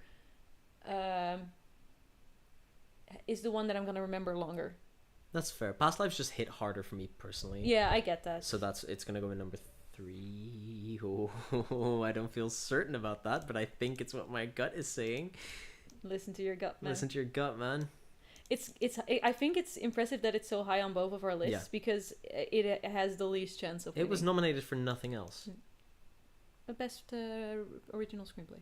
Oh yeah, okay. Other than that, it was nominated for nothing else. Yeah. Which is, if you look at all the other nominations that these Best Pictures have gotten, ridiculous. So we already know what my choice is. What is yours?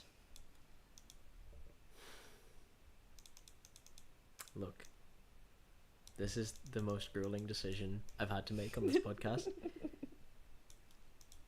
But so if we're gonna be all Martin Scorsese about it and talk about film as being this thing that is supposed to make humans feel human emotions and be all about, then Barbie has to take it. Fair. And that sounds like a ridiculous meme, but it is. Like, Barbie... No, that's completely fair if you feel that way. Yeah, then. It remains the only movie that made me cry this year. And it God, I again, this is a movie I could talk about for an hour. And Poor Things is fantastic. We will once we record the podcast. Poor Things is fantastic, and I think genuinely do think that Poor Things might take Best Picture. It will not. Given how the Oscars like their... Yes, but it's because not The Shape of Water took it one year, and that's true. A very I don't similar... know what it was up against. Yorgos Lanthimos, I think, has done it before as well. If there's anything that's not Oppenheimer that is gonna take it, it will be Poor Things. But I very much doubt it because Oppenheimer. I think there is a high chance of it being Oppenheimer. I just hope it isn't, and that's not because I don't like Oppenheimer. It's just because I feel like giving it to Christopher Nolan for a biopic when there's so many other unique options that maybe deserve to be said. I'm not saying give it to Barbie because I think while Barbie was my favorite movie, giving it to Poor Things or Past Lives would potentially be way more deserved. I just think it would be a shame to give it to Nolan for what is by all means... listen, I like Oppenheimer, but it is by all means a very by-the-books movie about J. Robert Oppenheimer. I disagree. I they're doing the sort of the time switchy thing, the fission and fusion and whatever, but I think I don't want to say you underestimate something, but I feel personally that it's not so easy to make something where you kind of know how it happened in the course of history, but still it is so exciting and so like it builds up so much. Like we have a friend that does not like movies. She watch maybe one or two movies a year, and I was like, "Are you sure you want to see this? It's 3 hours." And she was like, "I'll join you, I guess." And she watched it twice. This is true. This is true, but I think that's also, she doesn't like movies, but that's also because she never watches good ones. The only movie she watches is like family night movies. No, I think it's also because they're long. That's also true. And this movie is really good at keeping you on the edge of your seat. This is true, but I'd argue so were Poor Things and Anatomy of a Fall, even though Poor Things was also very lengthy. I agree that for me, but I think in general, Oppenheimer is more accessible. I think it's more accessible. And that I agree without it being, like, I don't think accessible in this case is worse. No, I agree that it probably will take it. I'm just hoping it doesn't. And that's not because I hate Oppenheimer, it's just because I think that there are movies more unique, more deserving, more interesting to give it to. And that's nothing against Oppenheimer specifically, it's just in favor of all these other options. That's fair.